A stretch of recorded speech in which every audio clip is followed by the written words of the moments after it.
A 44-34 loss in 2020 to Mississippi State. 38-27 loss in 2021 to UCLA. A 24-23 loss in 2022 to Florida State to open the season. A 45-24 loss in 2023 to open the season. And a 27-20 loss in 2024 against Southern Cal and Miller Moss to open the season. What on earth am I talking about to lead the show today? It's 5, Diesel. Not 1, not 2, not 3, not 4, but 5 years in a row, LSU has dropped the season opener. Football is here, and we are absolutely thrilled. We start the show right there in that very conversation about LSU, Brian Kelly. I posted this on our Facebook page at the Fan Upstate as well, at the Fan Upstate. Brian Kelly will be fired in 2025 if what happens? That's where we start the show. He's Diesel. I'm Cole Bryson. So good to be with you on this Monday as football is finally here. We can all breathe a sigh of relief. I know we had 5 games over the weekend, but now the appetizers are out of the way. Tolos, want to hear from you as well at 844-326-3663. Diesel, is it out of the realm of possibility in your mind that Brian Kelly gets fired after the 2025 season? No, not at all. It's his 4th year at LSU. Honestly, not having delivered a national championship or an SEC title in his first 3 years is probably grounds for firing at LSU. I mean, the standard is that insanely high. LSU is should be on paper, and in the hearts of every LSU Bengal Tiger fan, should be miles ahead of Clemson, even when they're not a particularly great football team. But this year, on paper, they should be a particularly great football team. So they should blow Clemson out of the water. If you're an LSU fan, that's what they believe. If they don't, if they struggle, if they lose big, I'm talking 14 points or more on the road, at a place where they consider to be an inferior opponent, at a place where they've hyped up this whole Death Valley, who's the real Death Valley argument, then that might be curtains for Brian Kelly. You know, it's a really fascinating conversation, Diesel, to be had about Brian Kelly, about potentially missing the CFP again if this first game on Saturday doesn't go as planned. A lot of Tolos already in the stream, 61 total. 62 now on Twitter, Facebook, and YouTube having this conversation. Giants fan, 21, JB, Shane Barrett, T-Swizzle, already answering the question that I've asked. So, Diesel, it's so interesting when you talk about Brian Kelly because Brian Kelly's a good football coach. I think everybody would agree that Brian Kelly knows how to coach football. And it's even more interesting if you watched, the Netflix documentary that was on the SEC, spotlighted in large part with LSU and South Carolina in the very first episode, right? Because you do get to see a little bit of what Brian Kelly, what makes him tick behind the scenes. But what's really fascinating about this conversation is at no other place, maybe a handful of places, Diesel, in college football, America, are we having this conversation for a guy who's won 10 games twice, right? He's been horrible in his season opener. He's 0-3. LSU's 0-5 in the past 5 years. But boy, is it not wild that we're having this conversation. Shane asked on the YouTube stream, has he even ever made the college football playoff at LSU? The answer to that's no, he hasn't. So while it's crazy for us to even go here, LSU expectations are to be in the playoff. Yeah, and Brian is he's an odd duck, right? I watched part of it before I got booted out of the Netflix account that I'm stealing, and I saw Brian Kelly in a big, beautiful house with a wall full of expensive wines that probably cost more than what my car is still worth. He just seems like a little bit of an out of touch guy. We know the family debacle and the fake accents, and I don't know. I think a lot of LSU fans are coming around because he's winning games. But I mean, I think there's still that group in the back of their minds that will say, yeah, but he ain't one of us. We'll throw him to the street real quick if he gives us reason to. I mean, after the Clemson game, it's not like it gets a ton easier. Yeah, they're going to spank Louisiana Tech at home. Then they play a Florida team that a lot of people have a lot of high expectations for. Think about this, Cole. They could be coming out of week 3, 1-2 with losses at Clemson and at home against Florida. I don't think it's likely that Florida beats them. I think, they're still a year away from really finding something.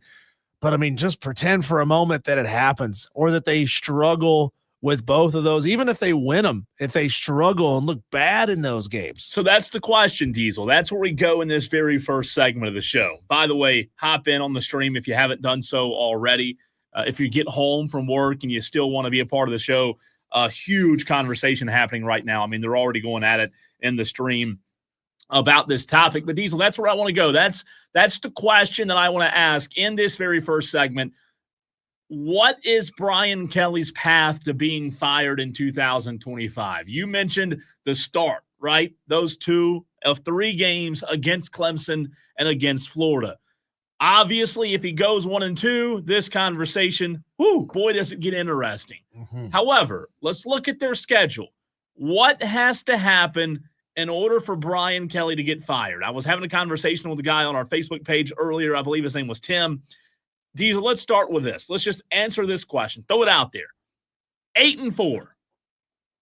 If Brian Kelly and LSU go 8-4, you can pick the losses. Completely up to you. It could be Clemson, Florida. It could be Alabama. It could be Oklahoma, right? 8-4, yes or no, is Brian Kelly still the coach at LSU? I mean, those better be the only 4 teams that this LSU team loses to. Because if they're losing against South Carolina, if they're losing on the road at Vanderbilt, if they're losing to Arkansas, that's when that heat really cranks up. So I don't think 8-4 gets them canned, but going back to our conversation a minute ago, this is LSU. They have expectations, right? Here's the problem. Brian Kelly's buyout's just way too massive. Brian Kelly, I don't believe Diesel, and good to see Tiger Pal Rachel, by the way, on Twitter as well. She says Brian Kelly's overrated. LSU won't make the playoffs. Diesel, I don't believe 8-4 will get him fired. If he goes 8-4, it's a bad year, but I think he's back next year. However, the buyout's just, in my mind, way too tremendous to do anything crazy. And for that reason, I think he's back. Now, if you start, maybe this is where the line kind of gets not blurred, but starts teeter-tottering. If it goes from 8-4 to 7-5, are we sure it's 7-5? The boosters at LSU won't have a problem paying that buyout? Oh, they'll pay it in a heartbeat. They'll pay it. 7-5. These people waste tremendous amounts of money on Jell-O shots they have no intention of drinking, just so that they can win a challenge at a bar that they're not even currently at. They call in orders for thousands of Jell-O shots to a bar in another state. That's how crazy they are to win at anything. 7-5, he's gone. 8-4, Cole. I'm thinking, have they had some sort of back channel conversation with one of the hot, sexy names like John Gruden? Pretend for a moment that John Gruden says, you know what? I'll take my shot down at LSU, the Bayou Bengals. My God. Or Jimbo Fisher, right? I don't know. They'd be so hot on Jimbo, but I think they'd be real hot for John Gruden. If they could get him, I think they'd fire Brian Kelly with an 8-4 record. And see, I think Jimbo Fisher's already today not even coaching a better coach than Brian Kelly. I'd take Jimbo Fisher today over Brian Kelly, like this very moment on the 25th day of August, no doubt. His buyout as of December 1st, 2024, almost a year ago, was $61 million. And that was representing 90% of his remaining salary on a contract that runs through December 31st, 2031. So, Diesel, this buyout's the second largest in the conference, the second largest. And to me, this is the biggest obstacle. I know LSU has money. I know LSU will throw money out there. But when you talk about a $65 million buyout, in that range, $60 to $65 million buyout, I think at some point you start asking the question, and that's why I ask it in this very first segment. Is 8-4 getting them fired? Is 7-5 Tolos in your mind getting them fired? Phone lines are open. Hub City Spartanburgers text line is open as well, 844-326-3663. So 9-3, he's good. LSU fans are disappointed because you don't make the playoffs, but we both agree that 9-3 he's safe, right? And 9-3, I mean, that gives you an outside chance. Outside chance at the playoffs depends on who your losses were to and how much they were by. If they were close losses, let's say you lose on a late field goal on the road to Clemson. Let's say you lose against Texas A&M on some crazy play, and maybe Alabama, something similar, right? A 7-point loss or less in those 3 games. I think you still have a strong resume. And I think it's because so many of the teams that are sitting inside that top 15, the ones that we kind of believe are going to go on to have a shot at the playoff, there's so many of those teams are breaking in new quarterbacks. So we might have multiple 3 or 4 lost teams that seem deserving and seem pretty good. No, I think at 9-3, they'd be right there on the bubble. But I do also think, Diesel, we saw last year that even if you're a team like LSU, you can't give your fate to somebody else, right? To determine whether or not you're going to get in the college football playoff. Ask South Carolina how instrumental that loss to LSU was a season ago. That one loss kept them out of the college football playoff, right? And if it weren't for that, South Carolina's probably in. They lost that game. LSU, if they have that one game, whether it's Clemson, whether it's Bama, whether it's Oklahoma, they're going to be kept out. Here's why. I think Clemson lost their okay. It's early in the year, first game of the year. Jesus, the number 4 team in the country for crying out loud, right? No big deal. Somehow, some way, to your point, if they were 2 weeks later to lose to Florida, I still think if they won out, they'd be safe. True. Southeastern LA, Ole Miss, South Carolina, Vandy, A&M, Bama, Arkansas, Western Kentucky, Oklahoma. If they won 9 straight after starting 1-3, they'd be 10-3. Or excuse me, 10-2, right? They'd be 10-2 after having won 9 straight games. I think they're in at 10-2, probably one of the hottest teams in the country if they've won 9 straight. But Diesel, if you told me they on November the 8th lose to Alabama in Tuscaloosa, then that's a different story. If they lose in Gaylord or in Norman at Gaylord Stadium, Oklahoma, last game of the year, it's a different story. Yeah. They've got opportunities early to lose. They've also got opportunities late, and that's where it kind of concerns me with LSU. Yeah, they can't give the committee reasons late. And I agree. They could probably weather. I mean, if they lose 3 early, and let's just say for the sake of argument that it's at Clemson, Florida, and at Ole Miss, and then starting with the South Carolina game, they go on a 7-game win streak. I think they're out. You still think they're out at 3 losses? At 3 losses to end the season with 7 in a row? I don't know, man. Especially if Garrett Nussmeier is what we think he is, and I mean, obviously, if he is that, the likelihood of them losing 3 games is fairly low. But again, if they're tight games, if they're tight losses, and Garrett Nussmeier is just looking really good over those last 7 weeks, are you telling me they're going to take a Heisman contender and say, no, sit it out, young man, we don't need you in the college football playoff? It's just going to be tight to get in. I do like what JB says on the YouTube stream, though, Diesel. By the way, him and let's see who it was, Giants fan 21 talking about Burns. We'll get to that later in the week. Big weekend for Burns. High school football started. Obviously, we carry Burns, so excited for Burns to start 1-0. But Diesel, JB right here brings up something interesting. Going back to that matchup on November 8th at Bryant-Denny. JB says, I believe when they play Bama late in the season, that'll be an elimination game for Bama or LSU. Ooh. So to his point, think about it like this. Do you believe if LSU already has a loss or 2 that the Bama game's an elimination game? I 100% do. Now, if you told me LSU's going into that game undefeated, Diesel, 8-0, then it's not an elimination game, right? They can afford to lose that game. No, but if they're in a similar situation, if they're both 1 loss, and especially if they're both 2 loss, it's very possible. Very possible. And Bama leading up has I don't think Bama has as tough as the road to that game. They've got Florida State, Georgia, Tennessee, and South Carolina leading up to LSU. So to JB's point, it 100% could be an elimination game. you and I predicted South Carolina's record. We predicted Clemson's record for the fun of it, to decide if Brian Kelly gets fired. Because Diesel, like we said, 8-4, LSU's disappointed. The fans are very upset, but they're not firing Brian Kelly at 8-4. I don't believe they will. His buyout's way too high, right? If he goes 7-5, there's a conversation to be had. If he's 500, obviously I think he's gone. Screw the buyout. But for the fun of it, Diesel, let's go win-loss. I'll read the schedule first and put you on the spot first. Yeah, but you got to also consider this, Cole, that he has got the most stacked team he's going to have probably for a while, especially when you talk about a Garrett Nussmeier and a team that's bringing back 16 starters. This team is as stacked as it's probably going to be. No, I'm with you. You know, graduations and transfers happen, but you got a really good known quantity in quarterback right there. A lot of talent. All right, Yeah. So with a lot of talent, win-loss game LSU. You ready? Sure. At Clemson. Loss. 0-1. La Tech. Win. 1-1. They host Florida. Win. Okay, I'm with you there. 2-1. Southeastern LA, you've got them 3-1. Win. Diesel, they go to Ole Miss. Win. So the 4-1. They have a bye. Then they host South Carolina. That I have as, make sure, let me check notes. I have that as a win for LSU. 5-1. Yep. At Vandy.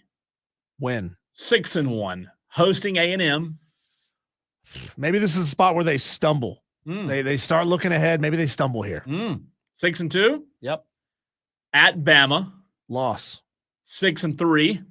Hosting Arkansas. Win. 7-3. Western Kentucky 8-3. Yep. At Oklahoma. Win. So they're 9-3 according to you, which Yeah. I don't. I think they're a 2-loss team probably. Regardless, though, they're not going to fire them at 2 or 3 losses. I think they lose to Clemson, and I think they lose to Bama. Mm-hmm. There you go. Those are my 2. Yeah, and to me, that A&M game is a coin flip. It's the A&M game. I don't feel that way. I don't really feel that way about Ole Miss because we don't know we don't know what their new quarterback is ultimately going to be. And C. Diesel, I think the Alabama game's a coin flip. Being at Tuscaloosa, that game on the road, November 8th, LSU coming off of a bye. They'll have 2 weeks to prepare. See, I view that Bama LSU game this year as a major, major coin flip. It's a night game, already slotted in the night game. I think Bama, depending on what they do leading up to that against South Carolina and Tennessee, it's crucial. But regardless, to the very first point of the conversation, if Brian Kelly now loses to Clemson in 5 days, LSU's now lost 6 openers in a row, and Brian Kelly has lost 4 openers in a row. So, regardless of record, that's not going to sit well with LSU fans. Yeah, I mean, he's going to lose the goodwill of the fan base if he loses again for the 6th straight time to start a season. That's going to be his problem, is losing that fan base. And yeah, you can go out there and beat Louisiana Tech by 100. It's not going to matter. To them, it's a given. You're supposed to beat them by 100. Those rednecks up in Ruston. Yeah. No, I'm with you. I just think there's so much to be made, Diesel, about you've got this entire buildup. We can talk about the records till we're blue in the face, but you said it a minute ago. LSU has made everything about Clemson, right? They have made everything about Clemson leading up to this game on Saturday night. Screw the record. If they lose to Clemson, LSU fans want them gone that night. But, don't let them back on the plane to Baton Rouge. And that won't happen, of course. But, there are going to be, if next Monday, a week from today, Diesel, you and I are sitting here and we're having the same conversation about Brian Kelly now being 0-4, there are going to be a large majority of LSU fans who are ready for that guy to get gone. Well, if I got news for you, we won't be on the air on Monday.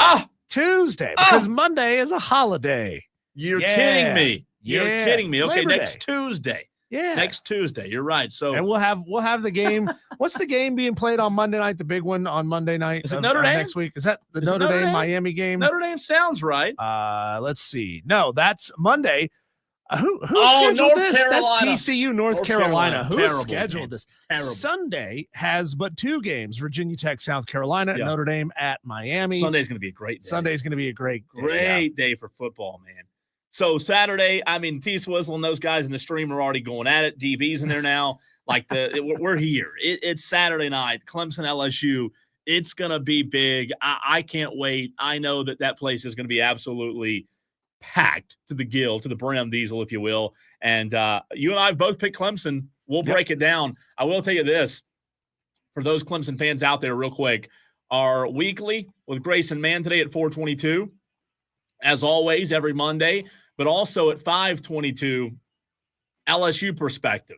If you're a diehard fan, if you're a diehard Clemson fan, you really want to hear an LSU perspective, Hunt Palmer, host at 104.5 ESPN in Baton Rouge, will join us at 5:22. So a lot of Clemson and LSU today, Diesel. Well, that answers your question, Corn Chip. He asked if we were going to bring on an LSU expert, and we got one coming up later on this afternoon. Also, a little programming note for you, Tolos. Keep it in the back of your mind that Thursday games are eligible for the Wire-to-Wire Upset Picks Challenge. But, of course, that means you're going to have to get those picks in before depending on who you want to take, before 5:30 on Thursday because Boise State, South Florida kicks off at 5:30. Yeah. As a matter of fact, there are 3 games ahead of 7 o'clock, the end of the show. So keep that in the back of your mind. I don't know that a ton of people are going to pick any of those games, but you might. By the way, we'll have week 0 wire-to-wire upset picks standings. It was very simple for Dan to do this weekend. We'll have those coming up for you a little bit later on in the show. But when we come back, Cole, a magical moment on the links just down the road in Atlanta. How awesome was it to see Tommy Fleetwood finally get his first tour victory? And we'll beg the question, how long might it take for him to get number 2? That's next.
Well, his career thus far, Cole, has kind of played out like a Marvel movie where the plucky heroes have to fight the big boss and they come so close and then they get beat. They got to go back to the drawing board. They got to figure it out.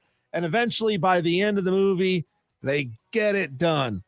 Tommy Fleetwood in his 164th PGA Tour start after finishing second place 6 times, 30 top 5 finishes, 44 top 10s, having had the lead just 2 weeks ago at the St. Jude's, having it right there in the palm of his hand, and then folding like a cheap lawn chair and losing it to Justin Rose. Tommy Fleetwood finally gets his first PGA Tour win, and man, it's like he put divots in the ground from all the weight just dropping off his shoulders when he finally sank that last putt. And you know what? The weird thing about this with Tommy Fleetwood, Diesel, is you saw this thing either going one of two ways. You saw it either going like the way it went, where Tommy's been really, really good, really, really good, really, really good. Eventually, he's going to break through. Eventually, that levee's going to break. Eventually, he's going to get through. Or you could see it going the other way, where for whatever reason, Tommy Fleetwood goes down as one of these athletes in sports that are just cursed for whatever reason, right? That just can't get it done. Doesn't have that it factor, right? That clutch gene. In this conversation, this story surrounding Tommy Fleetwood, we've talked about it. It was going to go either one of those two ways. And I'll be quite frank, I thought it was going in the direction of this guy's never going to get it done. I said, hey, he needs to move back to where he was from so he can learn how to win again, because he won there. But this was his first win on American soil. And the fact that he was able to get this win and get that monkey off his back, it's a big deal. Does he allow this to continue to trend upward, or does he do like Rory did and be like, oh, I'm good. I've won. I'm good. No need to improve my game. I'll check out. See you in a few months. Let me see if you've ever heard of any of these names, okay? These are the names that have basically been forgotten by golf history, the ones that played in a lot of PGA Tour events but never actually won one. Bryony Baird. Ever heard of Bryony Baird? No. Started 365 times. Won $13 million. Never won. Finished runner-up 6 times, by the way, the same number of times that Tommy Fleetwood had finished runner-up.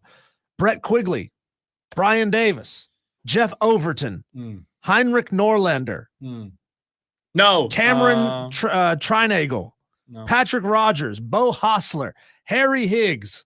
You never heard of any of these guys. No. All these great players who are always in contention, and now you get to just take your little Sharpie and mark out Tommy Fleetwood's name off of that list. He is no longer, thank God, in that list of golfers who nobody's ever heard of before. So shout out to Tommy Fleetwood. You know, you could see the pressure on his face over those last couple of holes. He looked like that meme. You know, the kid who I can't tell what he's trying to do, but he's like really pushing. He got that vein popping out of his forehead. That's what he looked like. He didn't look loose. He didn't look happy to be there. He didn't look like he was taking in the moment. Like he was feeling it over those last couple of holes. Now it certainly helped take a lot of pressure off when Patrick Cantlay bogeyed on 16.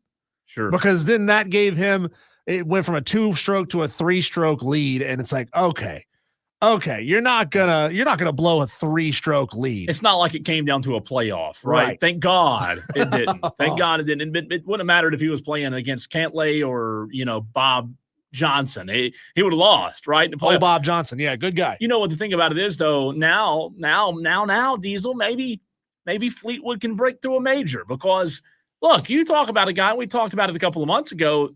Somebody who has more runner-up finishes without a win before this weekend than any other golfer.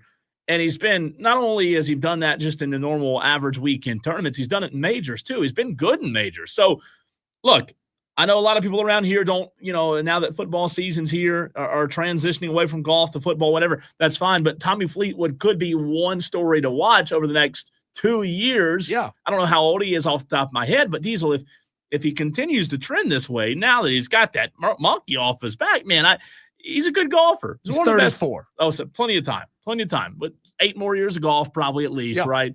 So we'll see. I think it could be a cool story to follow over the next couple of years. And you look at his scores, his rounds, he went 64, 63, 67, 68. So he had his worst round out of all of them in the fourth round. And granted, he was 2 under on the day. So he didn't have a bad day. He was 2 under. But when you compare that to his 6 under and 7 under rounds 1 and 2, only going 2 under, that cracks the door open and allows guys. I mean, Scotty Scheffler was right there on his heels. Scotty, made some mistakes down the stretch and couldn't make that big comeback. But, I always compare anybody who's in like first and second place and Scotty's right behind him.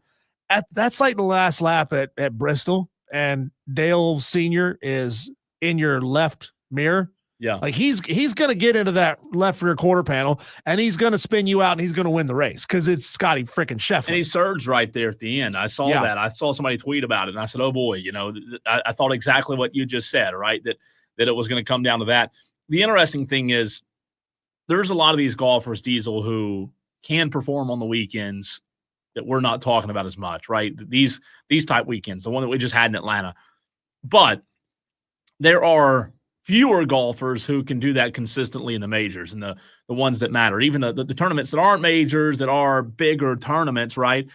But I will say in the same breath, for Tommy Fleetwood to have done that and finally break through, I think it shows a lot about the makeup of the guy. So while it did take him, 40-something attempts as a runner-up to get there. I mean, it was 40-something runner-ups he had, more than any other golfer. He had finished second place 6 times. He had 30 top 5s and 44 top 10s. How many top 10s? 44. 44 top 10. That's what I'm saying. Like that's why I thought this guy was just cursed and there was no, there was nothing else we could do. Yeah. It was going to be one of those sad stories, but luckily he did break through. You're watching that. You're just holding your breath, hoping that he doesn't self-sabotage. Again, far be it for any of us to call somebody who's amassed $33.5 million in winnings some kind of a loser because he never actually won the thing, which, by the way, was the most amount of money all time of somebody who'd never won. His 30 top 5 finishes without a win was the most in the last 100 years. So I hope that Tommy Fleetwood doesn't pull a Rory McIlroy, who, finally completed his career Grand Slam. And let's be real, getting that first one, a lot of golfers would say that's probably the hardest one to get. Get that first one, and maybe the floodgates open for Tommy. But, we've seen Rory kind of struggle the last, was it 3 months, 2 months since the Masters? 3 months? Struggle to show up. Right. And then he's showing up to these tournaments. And I hope that this is the thing that, and you and I both know that Rory McIlroy is very up and down. He is not the best off the tee. He's kind of all over the place, left, right. And Tommy Fleetwood is that accurate down the middle driver. He's not going to blast it 30 yards past everybody. As a matter of fact, playing with Patrick Cantlay, he was putting it, he was putting it a solid 15 yards past Tommy every time off the tee over those last couple of holes. But it didn't matter, right? It doesn't matter. You don't have to be the biggest hitter to win the tournament. But Cole, how long do you think it'll take Tommy to get his second? Do you think this takes that weight off his chest, and all of a sudden Tommy Fleetwood goes on a run and maybe wins a couple of more events and maybe even a major? I'd say so. Next year, he's probably back in the win column again. I don't know if it's a major or not, but he's been in contention in majors. There's no doubt about that, right? So I'd say next year he's probably going to get a second. There's a guy that Tommy's just been too close too many times. Like going back to the original point, eventually he's going to break through. And if you consistently put yourself in that conversation time after time after time, and you're a good golfer like Tommy Fleetwood is, he's going to break through. And I would be shocked, Diesel. I would be really, really shocked if he never won again. I'd say he wins one next year, and I'd say before he retires, he probably wins a major. It does bring up a good question, though, as to, you mentioned the money. Was the richest guy without the win on American soil, right? It does bring up a good question, though, in terms of the same conversation we have with a guy like Jerry Jones, right? With all this money, more money than you can ever dream of having, but hasn't won. And Tommy Fleetwood hadn't won until yesterday, but had a lot of money. Now, he didn't have anything relatively close to Jerry Jones type money, but still, he was, what'd you say, 36? You threw out a number. 33.5 million. Still a lot of money, right? Yeah. And then that's over the course of what? I mean, he hadn't been, that's a span of 10 years maybe. So the fact that he's able to, that he's done that in a whatever span it is, number one's impressive, but it does beg the question of how much, and we'll never know, how much does having the millions and millions affect your drive, right? Like with Tommy Fleetwood on a much smaller scale, Diesel, but then even Jerry Jones on a much larger scale. How much does having that kind of money affect your ability to focus on winning and not care about the dollars amount and the zeros in your bank account? Because I tell people all the time, like, if I had Jerry Jones money, I wouldn't give a crap about winning a football game on a Sunday. Are you kidding me? It's all about making more money. Yeah.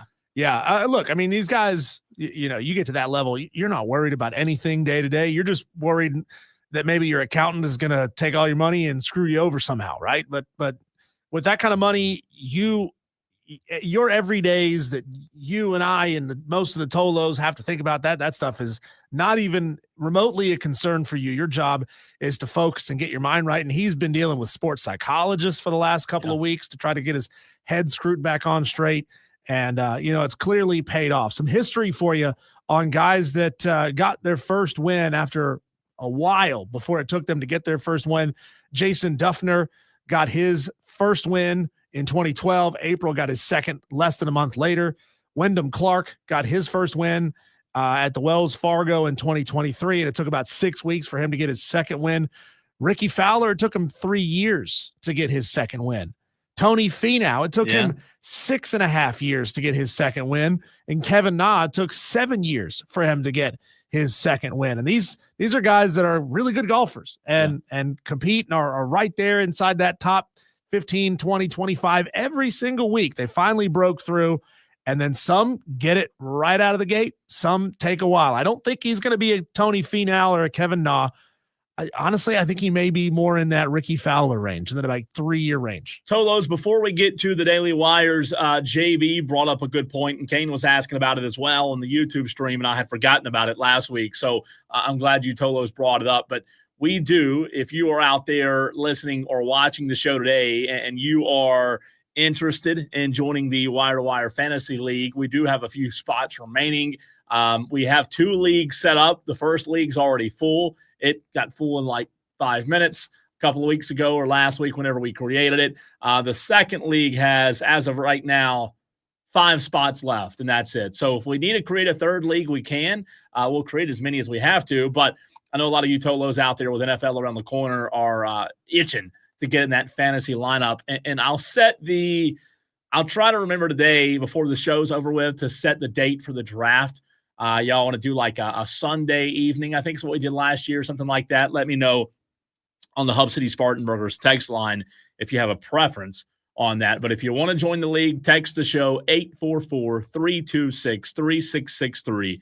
I was told last week, Diesel, I read the text line too fast. So 844-326-3663. I was also asked yesterday, it was funny, I was asked what a Tolo was, that we didn't explain what a Tolo was enough. But we use the word Tolos a lot, and for those that don't know, it stands for turn on, leave on.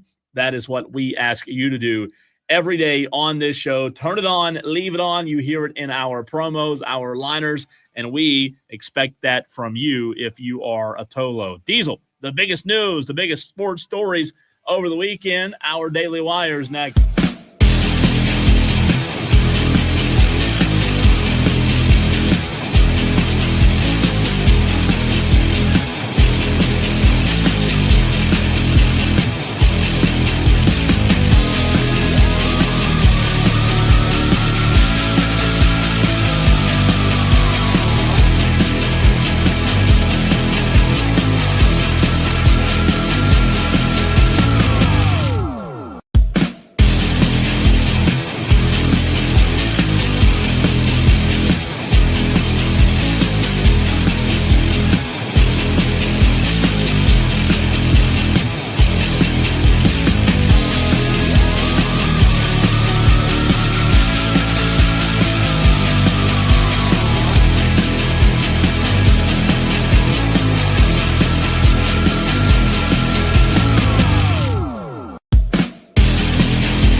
Well, what else is happening out there in the sports world? Diesel and I have talked about LSU, Clemson a little bit, Brian Kelly, a lot more to come on both of those subjects, as well as anything else that happened over the weekend, Overreaction Monday at 5 o'clock. But this segment is where we catch you up on what happened yesterday or over the weekend. It is our Daily Wires. You mentioned it last segment. Tommy Fleetwood finally got it done, Diesel, in Atlanta, winning the FedEx Championship over the weekend, 18 under.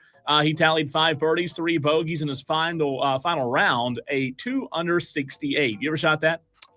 No, but if you flip those numbers around, I've come close. 86, he says he can match.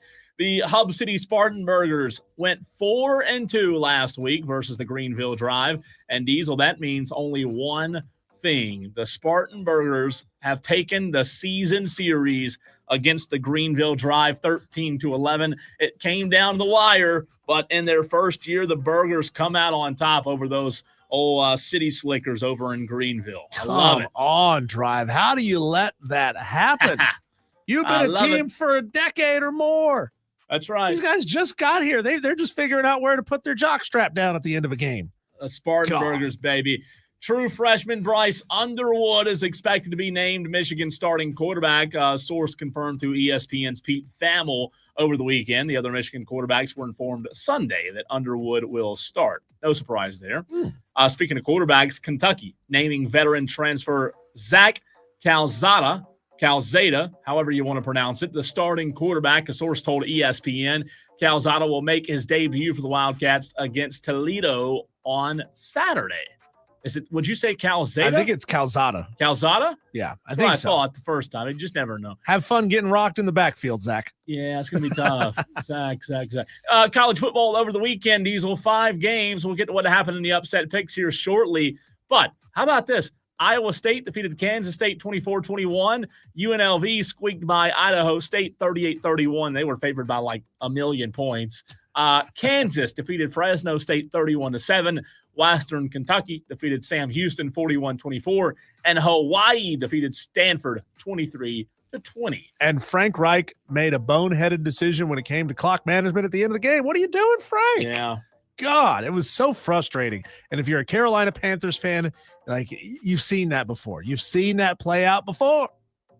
You have. The Braves lost 2 of 3 to the New York Mets over the weekend and are in Miami tonight. Spencer Strider on the mound for the Bravos. Also, the Minnesota Vikings shook up their depth chart behind J.J. McCarthy on Sunday. How about this? This is interesting. Signing Carson Wentz, trading backup quarterback Sam Howell to the Eagles. For Howell, the Vikings received a 2026 fifth-rounder and a 27 seventh-rounder. How about that? I've heard some rumors, and we're going to get into this a little bit later on in the show, that the Vikings are doing that to put together a big old package full of picks to get Adam Thielen back. Yeah, I could see it, right? Could see it. We talked about that a little bit on Friday. Hopefully it doesn't happen for Bryce Young's sake, but we'll see. Diesel, how about this? Let's talk about those Sanders, 2 of them. The Tampa Bay Buccaneers informed rookie safety Shiloh Sanders on Sunday that he is being waived. His agents told ESPN's Adam Schefter. Also, he was in a little bit of a fist fight on the football field. You don't say. Yep, over the weekend. His brother, Shedeur Sanders, said he is confident he will make the Cleveland Browns 53-man roster despite struggling in Saturday's preseason game, adding that he eventually wants to be a player to be able to change a franchise, says Shedeur Sanders. So, could you just shut your mouth, Shedeur? Yeah, just go play. And go work. Just go work for a while. Well, one Sanders has been cut. We'll see if the other one makes the roster. Let's see here.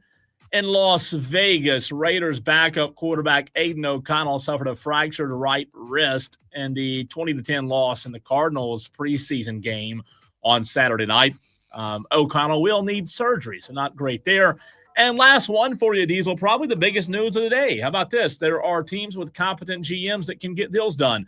The Commanders and wide receiver Terry McLaurin reached an agreement Monday on a 3-year contract extension worth up to $96 million that will end his hold in and get him in uniform for the regular season opener against the New York Giants. McLaurin receives a $30 million signing bonus in the deal, sources told ESPN. How about that? Way to go, Terry.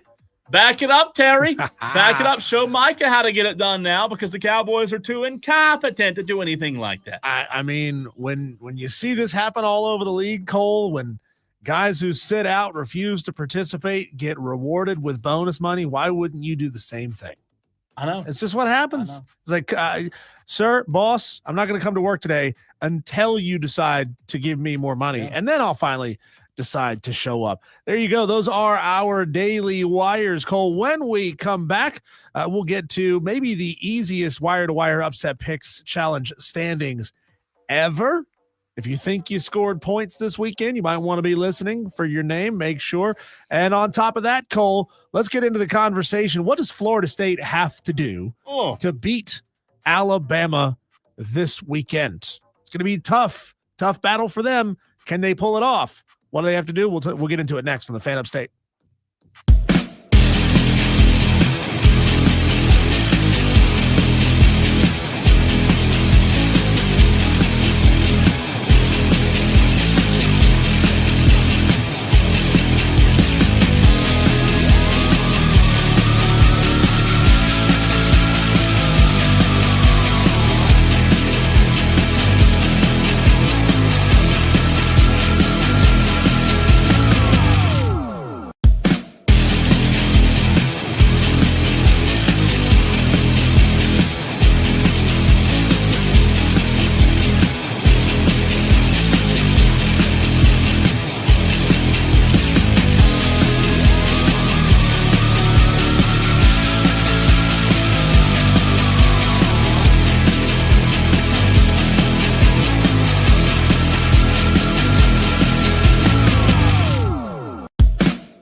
Cole, could you imagine having the gabagools to text in or message on the stream? I almost won the 26 points Idaho State came to play. It's no shock that comes from Dewey. You know what? Yeah. Almost is worth in the upset picks challenge, Dewey. It's worth jack squat. So almost doesn't count. Almost only counts in horseshoes and hand grenades. You know that. Corn Chip says he was shocked to see Idaho State only lost by a score. I'm just going to keep throwing my Hail Mary picks until one sticks. I would give you a point, Corn Chip, just for rhyming there, but I don't have that kind of authority. Only Dan B does. Another texter says, this goes back to the last segment, says the Greenville Drive sucks and doesn't care about anything other than, this is a scathing review, doesn't care about anything other than the people that own their team and the VPs. They don't care about the community or the non-VPs on their front office staff. Somebody's got a beef. Yeah. Somebody's got a bone to pick with the Greenville Drive. And look, we're here for it. Keep the juicy details coming. The Upset Picks Challenge, again, very simple this past weekend. Only 5 games were played, and only one of them hit. Though, again, Idaho State certainly covered. Fresno State did not. Sam Houston did not. Stanford did not. And that was brutal to watch. Stanford lose that game on the road at Hawaii. I mean, if Frank Reich knew how to call a timeout, then they would have had a chance. But no, just let the clock run out, Frank. It's fine. You know, I will say, Diesel, to kind of put my thoughts out there on the upset picks week 0. The ones that did hit, including you, I was hoping that would be the case. I thought that game had the potential of going either way. We talked about it. It did. And to your point that you just brought up, it was about the only one outside of what Dewey brought up with UNLV. No, getting close does not count. But my goodness, Dan Mullen, I mean, that was atrocious. They were favored by 26 and a half points and barely won the football game. So I will say I'm glad they didn't, Diesel, because if they would have, I would have been so upset that I didn't pick that game just for the fun of it. But my gosh, Dan Mullen, man, I expected more. Maybe he's been too busy in the casinos in Vegas, but that guy, I mean, that was a horrible football game. And to think, Cole, there was a time when I really hoped that App State would take a run at Dan Mullen and he'd stay here on the East Coast. Yet he went to UNLV. Again, only one pick hit. That was the 3-pointer of Iowa State beating Kansas State. I don't know why they were the underdogs in that game. I mean, they were. It was number 22 and number 17, which to me ought to be a pick 'em, especially if you're playing it overseas. Yeah. However, congratulations to Iowa State for getting that win. It was a sloppy start. The field was in god-awful condition. You couldn't see the numbers. You couldn't see the paint in the end zone. It was awful. But Iowa State got it done. So Saturday morning, Diesel, I'll tell you, I got home around 11 from the Saturday scramble. I had about an hour until the game started, right? Was watching the college football show that was on, and I was excited about watching the game. So then the game comes on at noon, and I'm telling you, man, I have never been, as a college football fan, more let down about what I saw. I think you've got to have some kind of discernment if you're producing this game and putting this game on. We talked about it last week, but this game being overseas is the absolute dumbest thing on planet Earth. And to make matters worse, before the game, they go and interview all these locals, and they're like, do you know anything about college football? What? What football? I mean, it was the most embarrassing production because even though nobody understands why you're playing overseas, to make matters worse, you go interview these dumb locals who don't know anything about college football to prove our point of why are we playing the opening game of college football in another country? I mean, make something more dumb than what we did as college football over the weekend. I don't get it. There's got to be some gigantic financial incentive to do it because otherwise I don't get it. Unless Notre Dame is in that game, there is no reason whatsoever. Yeah, and no even reason then, whatsoever. Man, like screw Notre Dame. They're not even in a conference, God. Zach Breeze says, how do I do the upset picks? Well, Zach, I'll get to your question and answer your question Where you here been, Zach? in just a minute. I know it's been a while since you've been around. Been a But while. shout out to the 40 Tolos who got on the board in week 0 by taking Iowa State to upset Kansas State. You got 3 points. That was a record for the most number of Tolos who got a correct pick in week 0. Shout out to us who got it right. We had 120 unique individual participants in week 0. That is also a record for the Upset Picks Challenge. I think, Cole, our goal for week 1, this coming week, is 150. 150. Yeah. We had how many? 120. And, we were joking like on Thursday or whatever it was about just breaking 100. I threw that number out there and I was like, oh, yeah, I don't know if we'll be able to hit that or not, but I did. 120, that's only 30 more. We can definitely do that. I just was so proud of the Tolos. I mean, I'll say that, man. Yeah. The response on Friday and Thursday as well. I mean, y'all knocked it out of the park, even though only, what'd you say, 40 people hit? 40, yeah. Which is still a pretty nice percentage, though, by the way. It's 1 out of 3. Yeah, that's what I'm saying. So even though you may not have hit over the weekend, I'll say to you, don't not play because you didn't hit, because now it's starting to get fun. Yeah. Now it'll really get fun. You've got more than 5 games to choose from. And it's tough, man. This one gets a little harder. I wouldn't have been surprised, Diesel. I was fully expecting, actually, for us to come in here today and for nobody to have points. God, that would be so anticlimactic. I really was, man. That'd be terrible. And we were close. Yeah. I mean, 1 game. Shout out to, here we go, the list of Tolos who got their pick right. Scotty Mack, Spartanburg J, myself, Twisted Whisker, Sherb, Minor 49er, Downtown Bo Brown, Melissa Level, RJ, Kane's Transplant, Tom in Somerville, SEC Greg, Kevin Tessier, Scotty from BMW, Perk, Jarrett Tripp, Bo from Greer, Who's Your Daddy, Jay Waller from Anderson, Nashty, Tall Tigers Fan 24, Mark L.O. Ducks, SC Hokey, Smitty, John Corley, Mad Mex, Irish, Brennan and TR, Gator Bobby, Ken 387 from Union, CM Greenville, Clemson 83, Rory Pushkin, Kevin Buggs, Philip Rollins, G-Cock Tim, Justin T.A. and Gaffney, and Aiden Owens. Congratulations to myself and the other 39 Tolos who got their pick right. Yeah, man, that's big time. I will say the 40 that did, you better hold on to those 3.5 because they can disappear quick on you. Yes, they can. We could all be back at 0 3 weeks from now. No doubt. Zach Breeze wants to know, how do I do the upset picks? Well, Zach, I'm glad you asked that question.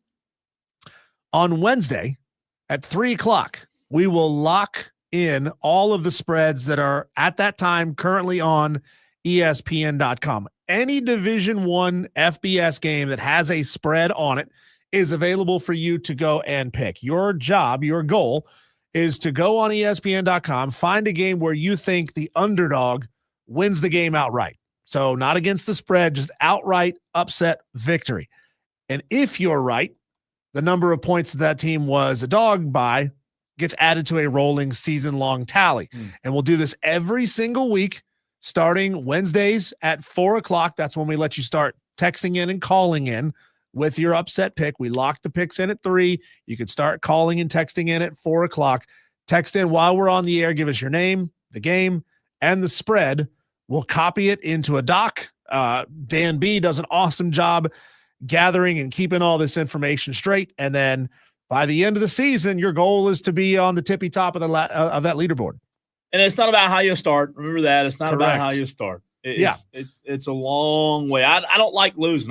It's a fun little strategy game, right? Because you're wondering, should I take what was that first thing? Okay, gotcha. Should I take the 3, 4, 7 point spreads? Like those are easier to call because in theory you got 2 similar type teams going at each other, but you're not likely to win the challenge only scoring a couple of points every week. So sometimes you got to take a flyer, right? Yeah. Occasionally you're going to have to go big, and that's up to you to decide when you want to do that. Was Dewey one of those 40? No. Dewey's mad because he picked the big one. He did pick the big one, and UNLV almost. Which I'll say though, like exciting game. If you're going to pick one week 0 and there's only 5 games, that's when you do it. Hats off to you. You do it now. My only problem is I'm really competitive and I don't like losing. So like week 0 obviously is so early. It doesn't really mean anything. I'm already upset with this challenge. But it does mean like something. You need to be stacking up points every single week because by the end of good this luck thing, with that. when the leaders are up there in that 80, 85, or 90 point range, you're going to need every point you can get. So this week, though, is when it gets really fun. A million games to choose from, by the way. A reminder for you, though, by the way, there are games on Thursday kicking off at 5:30. So if you want to take one of those early Thursday games, you're going to have to get your pick into us before the game kicks off. Obviously, this should go without saying, but, Dewey's listening, so we got to make it ultra clear for him. You cannot take a game on Friday that was played on Thursday. We'll catch what you're trying to do, and you won't get credit for that. I do wonder, Diesel, if we had 120 Tolos participate last week in week 0, and that's going to grow. Like you said, we'll probably hit 150 this week. I wonder, and I'm curious to all the Tolos out there at 844-326-3663.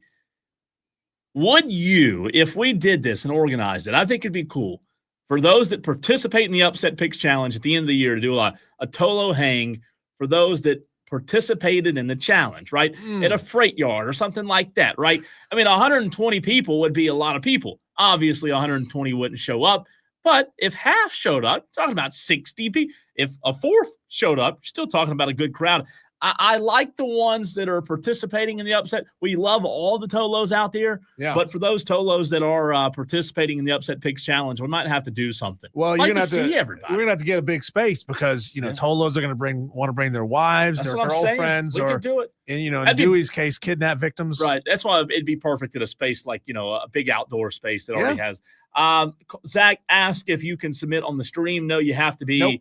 On the text line at 844. I'll type it out for you on the stream, 326-3663. Save that number, by the way, Tolos, in your phone. That way you don't have to rely on me saying it every single day. And we do that, Zach. We do that for a reason because there's no permanent record of messages that come in on the stream. These live messages that are coming in, they don't like get recorded anywhere that we know of. So if we make a mistake and we need to go back and check the text line, make sure a text was sent in, make sure that it was submitted in the right window of time, we can go back and do that on the text line. We cannot do that with the stream. Yeah, a lot of tempting lines already.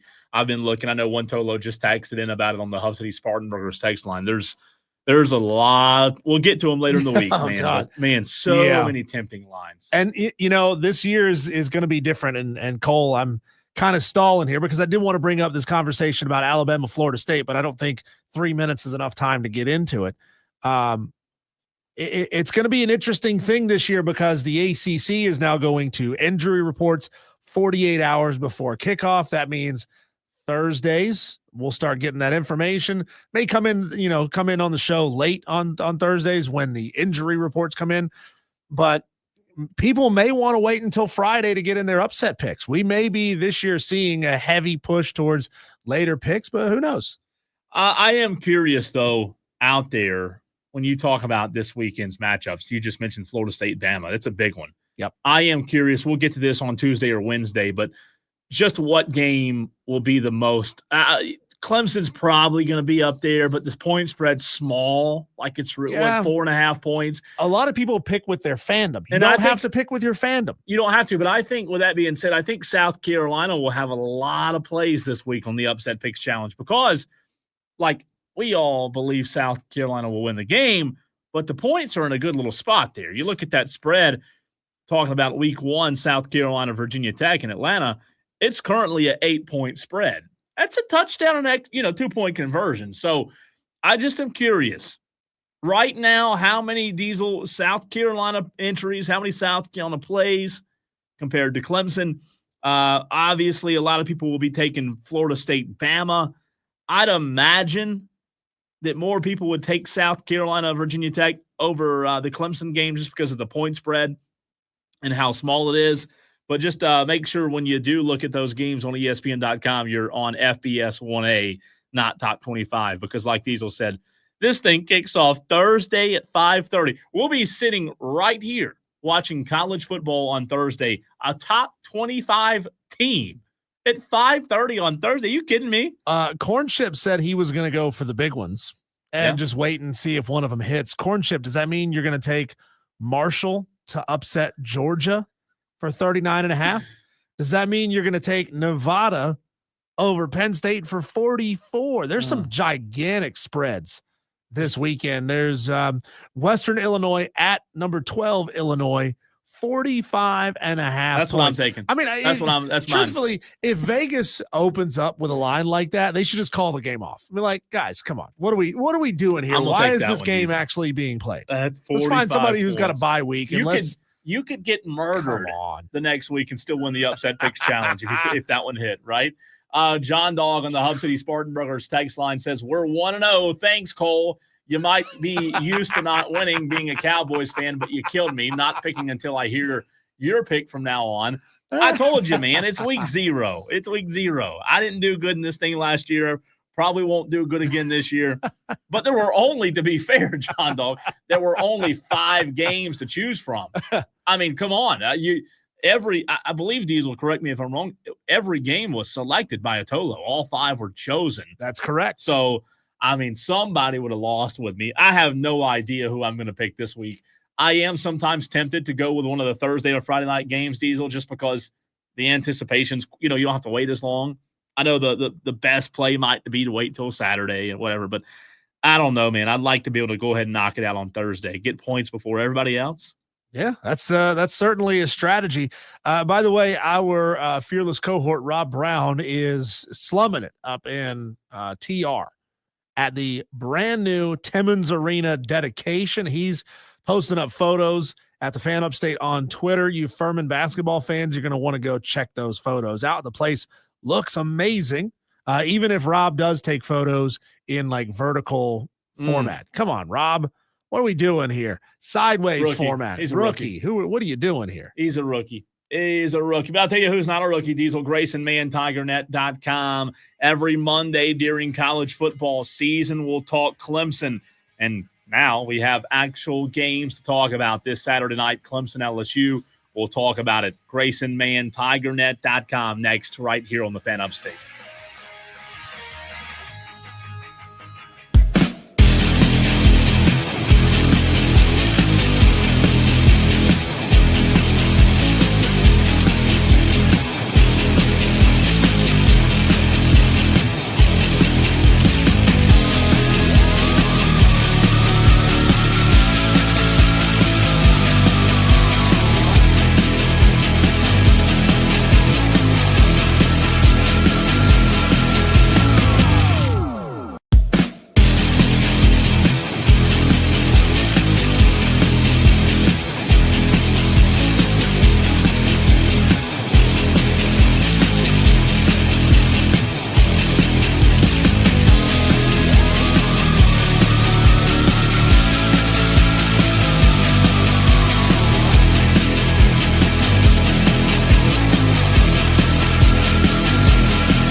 Well, we're 5 days away from college football, especially Clemson and LSU, and Grayson Mann, TigerNet.com, who joins us right now, is going to get you ready for Saturday, for your week, to know what to talk about at work, to know what not to discuss at work with your Clemson buddies or your Gamecock buddies. But Grayson Mann of TigerNet joins us every Monday at 4:22 right here on the Fan Upstate. 5 days away, Grayson. Here we are. You can almost taste it. And Cade Klubnik rumors over the weekend obviously are making this thing really fun, especially for you, right? Last night was a trip, man. That was I don't know what brought that idea to mind on our. That's kind of the curses and the blessings of the fan space or the forums on these type of sites where the restrictions on what you're able to say is pretty limit. There's nothing really to limit it. And so you got a thing like last night where, first of all, if you're going to make a fake rumor about Klubnik, at least spell the dude's name right. Like, it's not that difficult. So, yeah, interesting night. But 5 days before kickoff, anything can happen. We're here. We're ready to rock and roll. Grayson, another hard-hitting question to get started. What does the 21 in Gray_man 21 on Twitter mean? Is that a blackjack reference? Are you a hardcore gambler, or maybe your Little League baseball jersey number? That was my jersey number in high school for football. It was the number that was sort of a lineage number. One of my favorite just guys that I used to watch in middle school, really nice mentor, was our top corner at the time, and he wore 21, and so he kind of ensured that number would be passed on to me, and then I passed it on to somebody else. So I think I created that account my freshman year at Clemson, and so probably a tad unprofessional in the _man 21 deal, but it's there, it's stuck, and so we're gonna rock and roll with it. And if you ever want to become a David Pearson fan, you can say that, you had family who pulled for David Pearson back in the day. So you got the 21 car wrapping there. Grayson, before we dive into the conversation about Clemson LSU on Saturday night, I want to throw a fun one at you. We started the show today talking about Brian Kelly, and the title of the segment was Brian Kelly will be fired if. And in Grayson Mann's mind, talking about a guy who has lost 3 openers in a row, LSU's lost 5 in a row, what would have to happen realistically with that huge buyout for Brian Kelly in your mind to be fired after this season?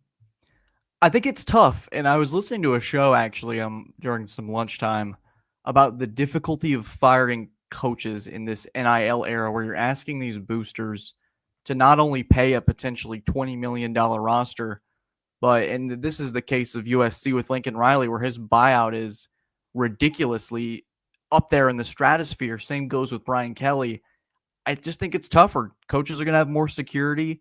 It's just one of those things where money is becoming the front central issue. That used to be the only thing they had to worry about was, okay, if we have to spend some money, it's probably going to have to be with the buyout for a coach. But you're not only going to have to pay a pretty penny to get Kelly out of the building, you then have to go find his replacement and pay a pretty significant dollar to get that. So I just don't see it happening unless it's a 4-8, 3-9 season, and that would be the all hell breaks loose scenario for LSU. Don't see that roster particularly doing that this year. I think they'll be in the college football playoff, and so I think he'll be okay. And that with LSU, you get back to the playoff after what's been a long 5 years for LSU fans since the Natty. I think they'll take that. Diesel, real quick, just want to get this out there for those listening. A little bit of breaking news. The NCAA has approved the waiver allowing South Carolina running back Rashul Fajan to play this season, CBS reports. So big news that just broke. Wanted to get that out there on this Monday afternoon. Grayson, I was going to follow up on that question, though, about Brian Kelly and buyouts with LSU. I mean, certainly nobody wants to enter into that Texas A&M territory with that gigantic buyout that they're still paying for with Jimbo Fisher. But, A&M's got that Texas oil money. LSU, I was making a joke earlier, their fans will spend thousands and thousands of dollars on Jell-O shots at a bar in another state that they're not even going to go to make sure they win a silly Jell-O shot buying contest. I mean, I don't think the issue is the money to be able to buy Kelly out, right? I guess not in that sense, but I do think that you'd have to sort of think about it long and hard. And I've always held the belief that if you're going to fire someone like Brian Kelly, who I know he has his flaws as a coach, probably a top 12 coach in the sport right now when you look at sort of the national demographic of who's out there, you'd have to be you have to be pretty darn sure about who you're going to replace. Now, I could see a name like Kenny Dillingham potentially being an option where he has another successful year at Arizona State, wants to maybe make that jump to the SEC, move up a tier. Doesn't seem like a guy that wants to go anywhere, but maybe that's a name that's hot in the market if you pay him the right dollar. There's going to be a lot of talk about coaching in December, but I think for Kelly and LSU, money probably isn't an issue there, but still, I think you have to think about it long and hard is, do we really have the replacement here for a guy of his stature? You have to be pretty darn sure about it at that point. Grayson Mann, TigerNet.com. Dabo Swinney will address the media tomorrow morning at 11 a.m. as he does during the season, Grayson. But going into Saturday's contest, 5 days away, if you have talked to Clemson fans during the weekend, which I'm sure you have, what do you think the number one burning concern is right now in the mind of Tiger fans out there? I think it's the start. And a lot of interesting conversations we've had for the last several months about the running back position with Adam Randall, or the safety room, the punting, just the team coming back as a whole, a lot of veteran leadership. Cade Klubnik, Heisman Trophy contender. I keep hearing, can this team just get off to a good start? And we've watched the Duke game over. I've watched the Georgia game over. And the theme of those games have been the other team's gotten the pounce on them. And for that Georgia game specifically, you had moments in that first half where they were moving the ball pretty effectively, but you had the burning stool drop early. You had Adam Randall line up off sides after Klubnik hits Antonio Williams on a little curl route to the left side. That's a big 3rd 12 conversion, and Swinney loses his mind on the sideline of, that's the killer right there. And that against that Georgia defense, you got to take all you can get. And Duke obviously was the comedy of errors where there were so many different ways that they tried to shoot themselves in the foot, moved the ball down the field really well. I think they had 200 both in the air and on the ground against the Blue Devils, but had multiple turnovers, and Duke took advantage of that. And Georgia took advantage of a team that couldn't move the ball and couldn't get out of its own way and put up 34. So I think a lot of fans are looking, they got the home crowd for the first time this decade to open the season. This is the biggest game in Clemson probably since Lamar Jackson came to town against Deshaun Watson. I think this fan base, and if I'm Dabo Swinney, I'm giving the ball to the offense and saying, go set the tone, get 7 on the board, and really not only ease, I think, some of the concerns of the fans of, can we just get off to the right start, but also put a little pressure on LSU. They've really, I think, it almost becomes to a point where, do you put a lot of pressure on this opener too much to where players start, maybe they're a little tight in those first 5 minutes? Can you pounce on them early and settle your own sideline in the process? Go find his work. Read it all at tigernet.com. Grayson Mann joining us here on Wire to Wire with Diesel and Cole Bryson. You know, a lot of people have been making noise for the last couple of years about what to do with the FCS games. And for Clemson, it's a big deal with, you know, the Furman, Wofford, PC, Citadel game, whatever it might be, every year being a big deal and helping out, keeping money in state. But now the ACC finds itself the only one of the Power 4 conferences that does not have a 9-game conference schedule. You certainly assume that matchup rivalry with South Carolina is going to continue. So that's going to eat up one of those. And so the opportunities get limited. In your mind, what would be the perfect way to handle what to do with the schedule after that? And if you move the FCS game to week 0, like I saw you tweeting about a couple of days ago, should you make that game count? Because if it doesn't count, it's not going to be well attended. If it's not well attended, they can't throw a lot of money at the FCS school for playing. Yeah, I would love for them to move this to week 0. And I think ACC 9-game schedule is probably coming. That's not based off of anything I've heard. That's just a guess of, they've always tried to be within steps of these greater conferences, SEC, Big Ten. I would assume the ACC would try to move in that direction. As far as the FCS games are concerned, I think for Clemson, you're going to have to move to a more rigorous out-of-conference schedule, and that's going to be Notre Dame and South Carolina for the foreseeable future. But those FCS games, we're always talking about expansion. Would it be that straining for a week 0 game to count, but also kind of serve as your warm-up exhibition tune-up game? Everyone gets a chance to play in front of their home crowd. it's understood that it's going to be a rather comfortable victory, but it's going to count in the win-loss record. And you're going to get to see some of the backups, and it's going to be more of a balanced playing time in terms of reps where, like in Clemson's situation, I'm sure Sweeney would love for Clemson to pay Charleston Southern X amount of money to come up here on this past Saturday, and Klubnik plays a half, and then you throw Vizina in there with some of the twos, perhaps maybe the ones earlier in that second quarter, and watch them go to work and see if you can get more of a tell for how this is going to look. And it's part because I think the product in Ireland was a little sloppy on both sides to start. And I know you're on the national stage to open the college season. You're playing in Ireland, and that turf there is terrible. And the weather was also not very good. But I think for a lot of these programs, you get that tune-up game week 0. I think the product week 1, when you have these Clemson LSU games, Notre Dame, Miami, I'm sure Bill Belichick would love a tune-up game week 0 before they play TCU. I'm sure that Alabama would love to have a little tune-up before they play Florida State with Ty Simpson. I think a move for FCF's games to move to week 0 makes sense. It also opens up that extra calendar week for better competition. Grayson, Cade Klubnik Saturday night has to do what for Clemson to walk out victorious?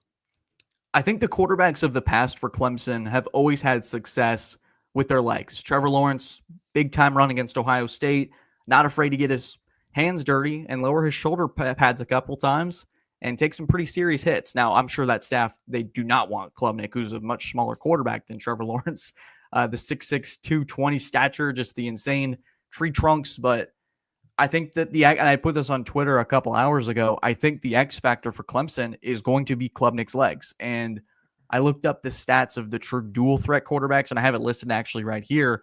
They played Diego Pavia, Lenore Sellers, and a mix of Robbie Ashford as well, Marcel Reed, Jalen Milroe, and Jackson Arnold, who all I would consider to be dual threat in that sense. And those 5 games, now it is very inflated because Milroe nearly dropped 200 on the ground against LSU, but it's about 90 yards per game.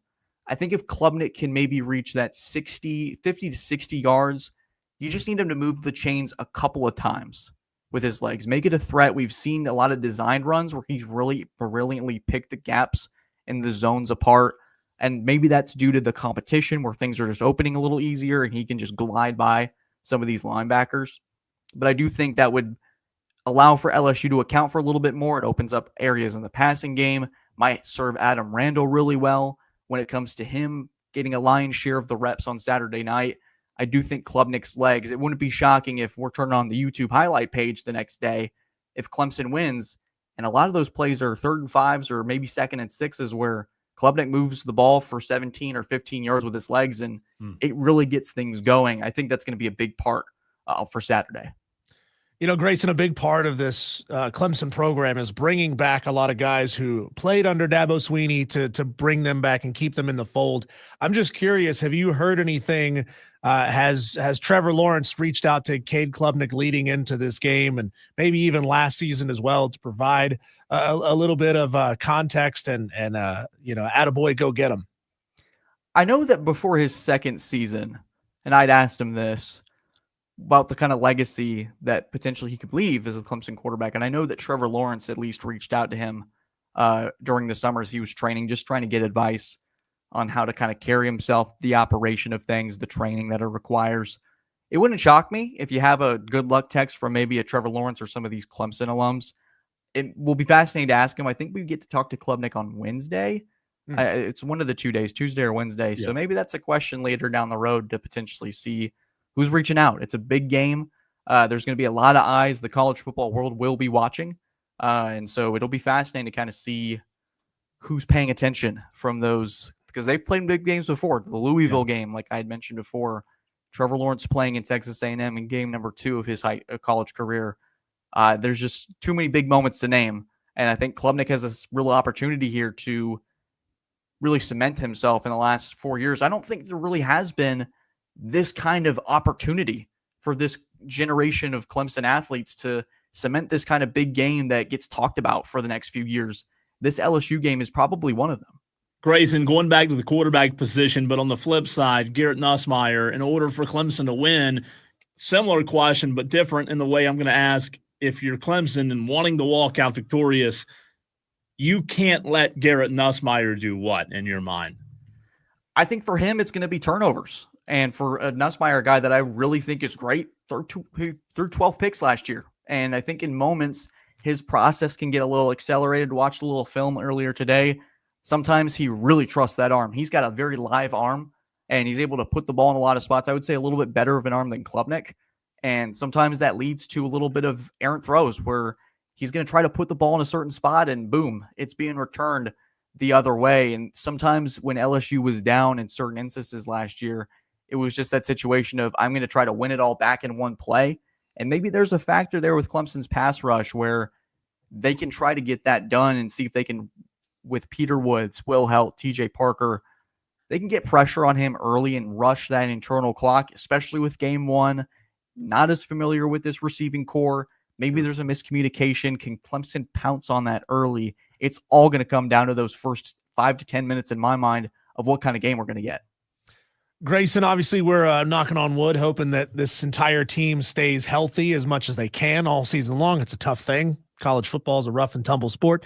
Outside of Cade Klubnik, though, which player going down would really hamper this team the most? Basically, who's the second most valuable player that losing that guy would still significantly hurt this team? I think if Sammy Brown or Wade Woodaz goes down, it's going to be a dark day for that Clemson defense. And that's a group that has a lot of unproven commodities behind the two. I really like what Alexander brings, and I think guys like D. Creighton have gotten a lot better.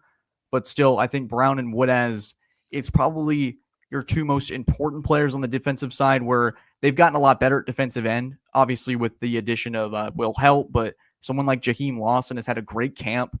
Look at maybe Peter Woods is that answer, but Amari Adams could step in there and play immediately. He's that special of a talent. I look at that linebacker room, and if you're a Clemson fan, you're crossing your fingers hoping Sammy Brown and Wade Woodaz can stay healthy, because not only will that duo be special, but at that same time, if one of those two goes down, it gets very interesting from who do they rotate in there and how much LSU tries to attack it. Because last year against Pittsburgh, I remember watching D. Creighton get picked on an out route 4 straight times, and very well that could happen again, just depending on how he's developed over this offseason. But when Brown went down with that targeting call, Pittsburgh knew it and Clemson knew it. They had a weakness on that side. Grayson, real quick, last question for you from me. You mentioned rotation. Last year, in the very first game against Georgia, there was a lack of rotation defensively. Do you expect that under a new DC to be different this year? I would expect Tom Allen to be, I think this is a much more talented group in 2025, at least entering the season, where they feel a little bit more confident in who's behind them. I would expect there to be plenty of rotation on the front seven with guys like Peter Woods stepping out for a play or two because they can afford it this time around. They can supplement that with a Vic Burley or an Amari Adams, or in this case, they feel good about a Jaheim Lawson coming in and making plays. Secondary, I wouldn't expect as much rotation, but with at least that front four and that defensive line, I do think Tom Allen will be a little bit more free to make adjustments. And again, he may have some sort of this thing where he's leaving it up to the assistants to make that call. We're going to learn a lot in the coming days. And talking to Tom Allen on Tuesday, I'm pretty sure, or Tuesday or Wednesday, I believe. Just Garrett, I'll have to get back to you on that one specifically. But just be great to kind of learn from what he sees game one and how this operation moves forward the rest of the way. Grayson, kind of a generic or generalized question here. How open do you think the playbook for Clemson will be against LSU? Obviously, this is a very veteran offense. In theory, they should come out with as little rust as possible. So if this team is looking good, if they're executing well, do you think they're going to be willing to take some shots and kind of do some interesting things against LSU or play it a little more conservative? Well, hopefully we don't see the spinning kickoff thing again like we did against South Carolina a few years back. But I do think this is an offense that if you're going to open things up, and usually some teams, I think in this week 1 to week 2 thing, you try to get a rhythm more than trying to take chances. But this is an offense that's been together for 3 years and a receiving core that has I think one of the more undeniable chemistries in the country with Cade Klubnik, specifically with guys like Antonio Williams. I do think that in order to beat LSU, you're going to have to stretch the ball down the field. And they have the group to do it. They have the personnel to make things happen.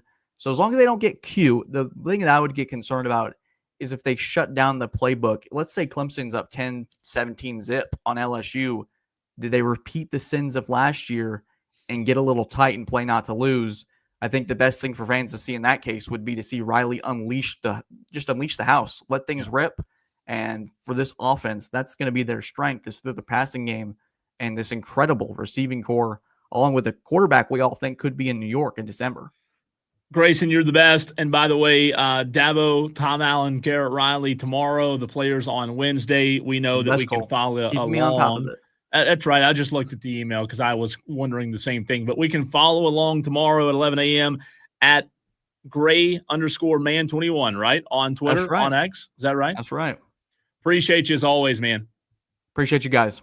Thanks, Absolutely. Grayson. GraysonMann, Again, tomorrow, make sure you're following him by tomorrow morning at 11 a.m. at Gray_man21 when Dabo speaks to the media at 11 a.m. tomorrow. It's that time, Diesel, just 5 days, and we'll be kicking this thing off. Well, speaking of that time, we are now less than 24 hours away from the NFL roster cut down deadline tomorrow at 4 o'clock. What kind of moves are already being made out there?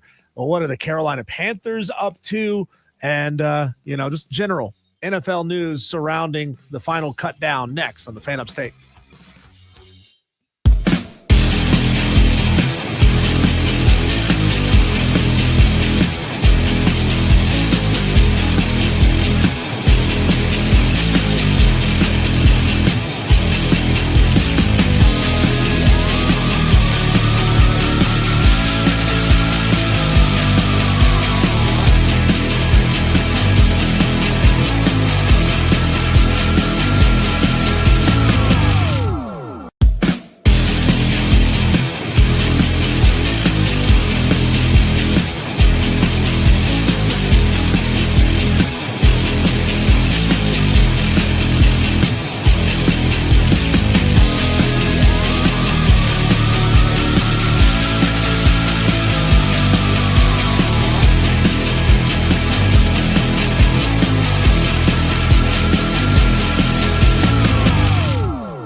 Well, over the next 23 hours and 9 minutes, information will start to flood in about NFL players, unfortunately, having their hopes and some of them their careers come to an end.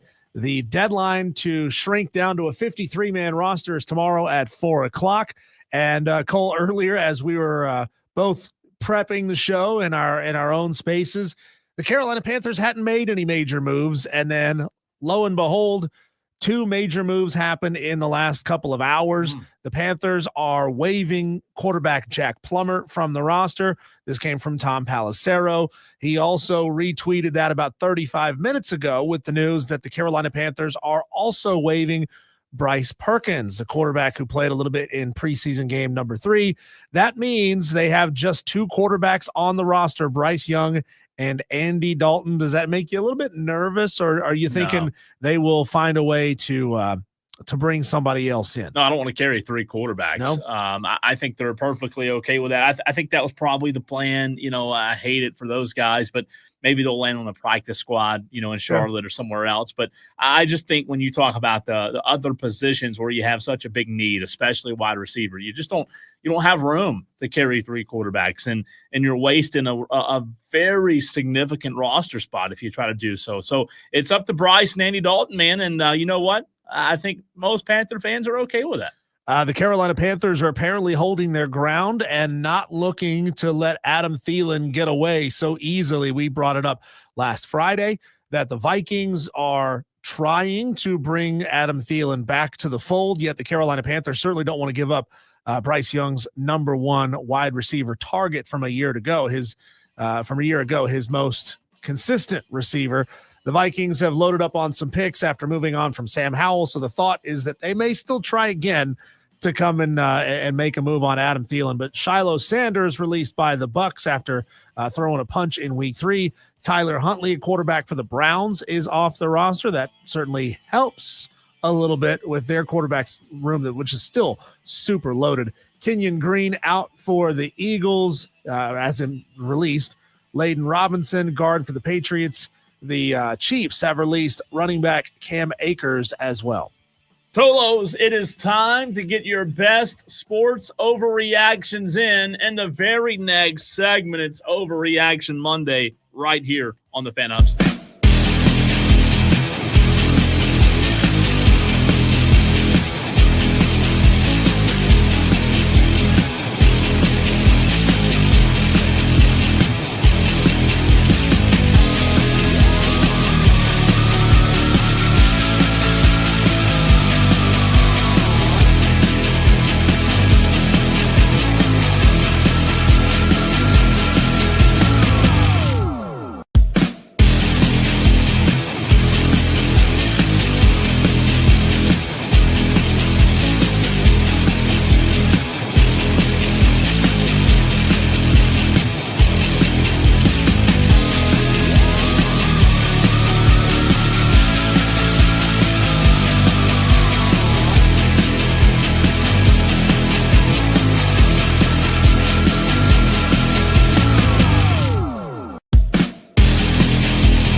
How many Gamecock fans are going to overreact to the news that we broke just a few minutes ago? We didn't break the news, but we told you about the breaking news when we had Grayson Mann of TigerNet.com on the show. In case you missed it, Rasul, and Beamer told us the correct way to pronounce it. It's Rasul. Rasul? Yeah. With a Z almost. Yeah, it's not Rasul. Even though it's spelled Rasul, it's not pronounced Rasul. So Rasul Fajan, right? I think so. Yeah, has been cleared. You got to check the your sources on that, though. Oh, yeah. I don't know where you're getting those sources. Beamer is very particular about sourcing. That was funny. Rasul Fajan Diesel cleared to play in 2025. So how many Tolos on this Overreaction Monday will overreact by saying the Gamecocks are going to go make the college football playoff now because they have a Utah State running back who has been cleared to play? Well, it won't matter because he certainly wasn't getting first-team reps. He's a backup only. Don't freak out. Yeah, make sure you say that right. Now it'll be interesting if he comes out as a starter, right? Yeah. No, I don't think that'll happen, especially with his limited time. I know he has been able to practice a little bit, but Overreaction Monday right now on the Fan Upstate. You, Tolos out there, can call in with your sports overreactions. I know next Monday we'll finally have like a real sports weekend to overreact to. Yeah. Overreactions will be so much better and easier next Monday, but the phone lines are open at 844-326-3663. You can also text that same number, the Hub City Spartanburgers text line as well. If you have an overreaction about a game that's coming up this weekend, Thursday, Friday, Saturday, Sunday, or even Monday, you can obviously get that overreaction in right now. Again, 844-326-3663. Gamecock fans are probably overreacting in a good way, Diesel, but you said it. Rasul is probably going to be a backup for at least a few weeks. Rasul Fajan's going to play. Yeah, I mean, feel good about it. Oscar Attaway is still there on the roster. Good running back. But clearly people are talking about Rasul because they expect him to be a very good player. So I'm happy for the South Carolina Gamecocks that has gotten cleared up. I'm not surprised that the NCAA waited to a week away or less than a week away to give them an answer on this. I honestly was waiting for the NCAA to be complete tools and wait until like the night before or that very same day to say, hey, guess what? You can play. No, I'm with you. I'll be honest with you, Diesel. I had a bad feeling about it. I didn't know if Rasul was ever going to get to play in 2025. Again, transferred in from Utah State, now on the South Carolina roster. And Texter did correct me. We'll have to do an overreaction Tuesday next week. Thank you for that, Texter. You're right. There you go. We will not be here Monday. They're on it, man. They're on it. They're on it. Lefty Tiger, don't worry. I already popped Cole once for not realizing that we're off on Monday.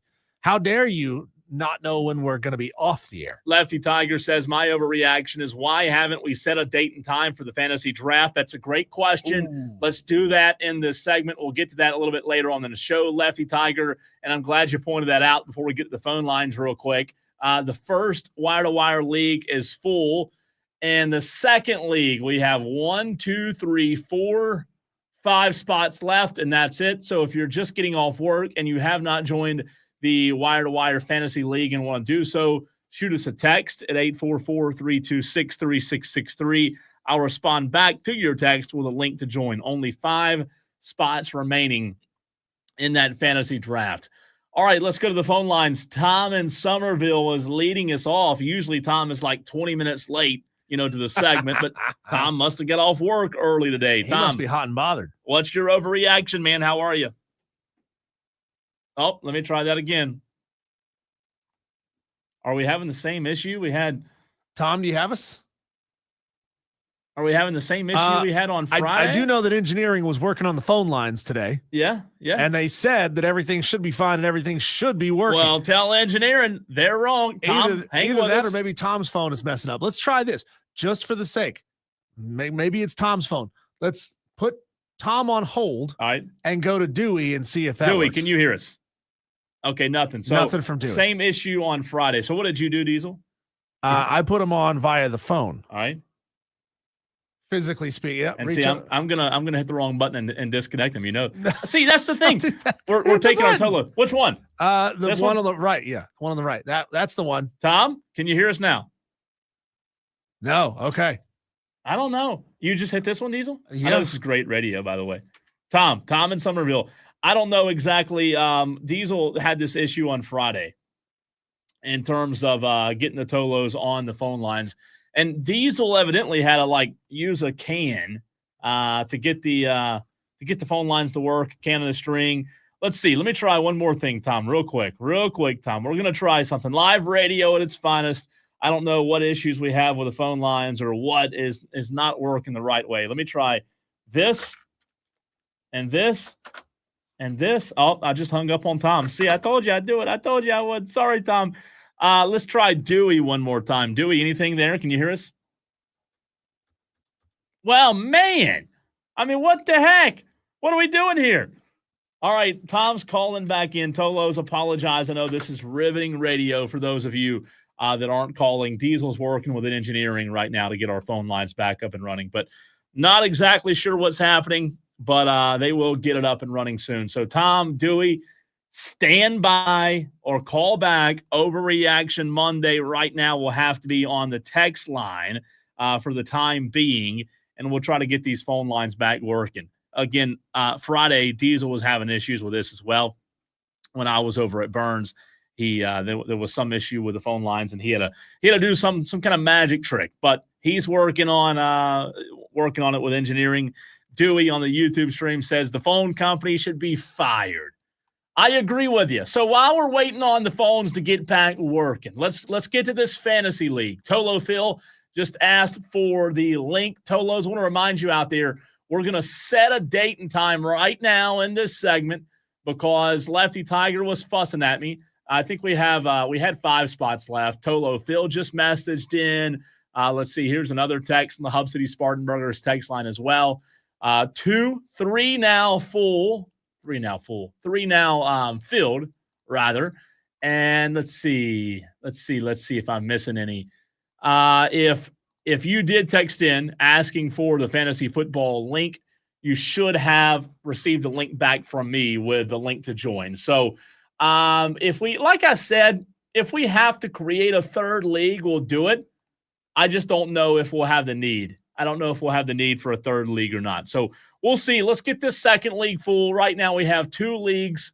One is already full. The other one I think I just filled up by responding back. So Tolos, the only thing I ask is if you do get the link, make sure you join it and click that link pretty quickly. That way we're not waiting on you. But Diesel, any luck? No.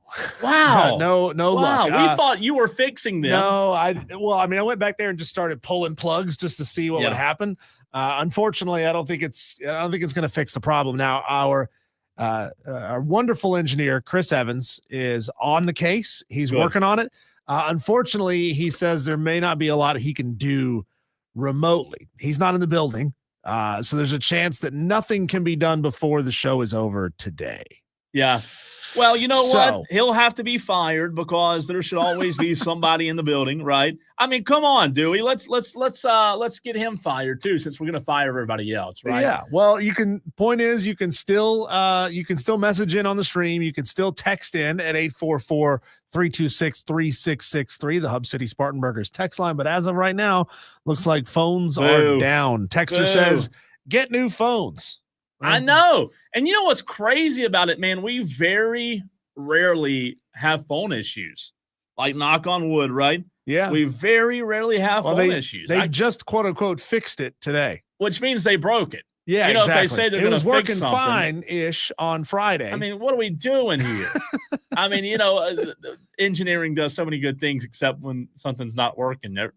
We're blaming engineering, as we should. That's what we do. We blame engineering. So, Tolo's phone line, I guess that's the first time. Now, wait a minute. We had Grayson. No, you know what? No, he was over the stream. And our 520 guest, I'll have to see if he can join us via the stream as well, right? It's wild stuff, man. Let's blame Dewey on the phone line. Texter says, my overreaction is y'all are using old school rotary phones. Yes. How'd you know? Jeez. How many kids nowadays growing up do you think know what a rotary phone is? I would love to see a generation of, we call them 8, 9-year-olds, sit them down in front of a rotary phone and say, call your Or parents. I would say even high schoolers. I mean, well, that too. high school senior right now today, I guarantee Yeah, you.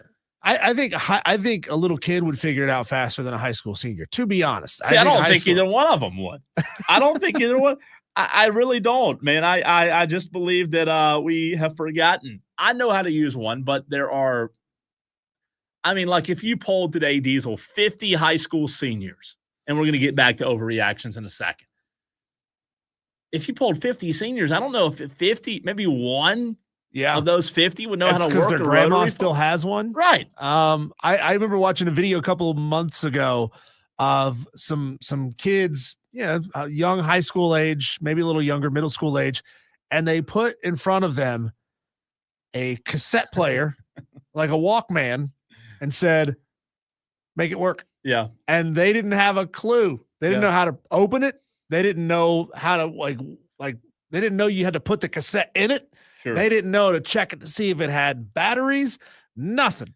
And I don't know how to work this. Like literally everything. The weird thing about this phone, for those that don't know, like I answer the phone physically, Diesel, but I never touch the phone physically after that. So I usually put a call through on the computer, and then push the slider up, right?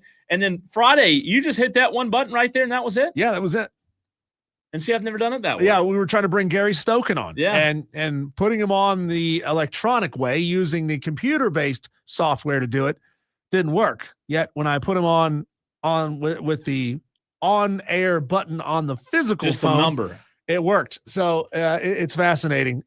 Callers, we appreciate you trying to call in, but it's not working. Yeah. So it's broke right now. You can't use it.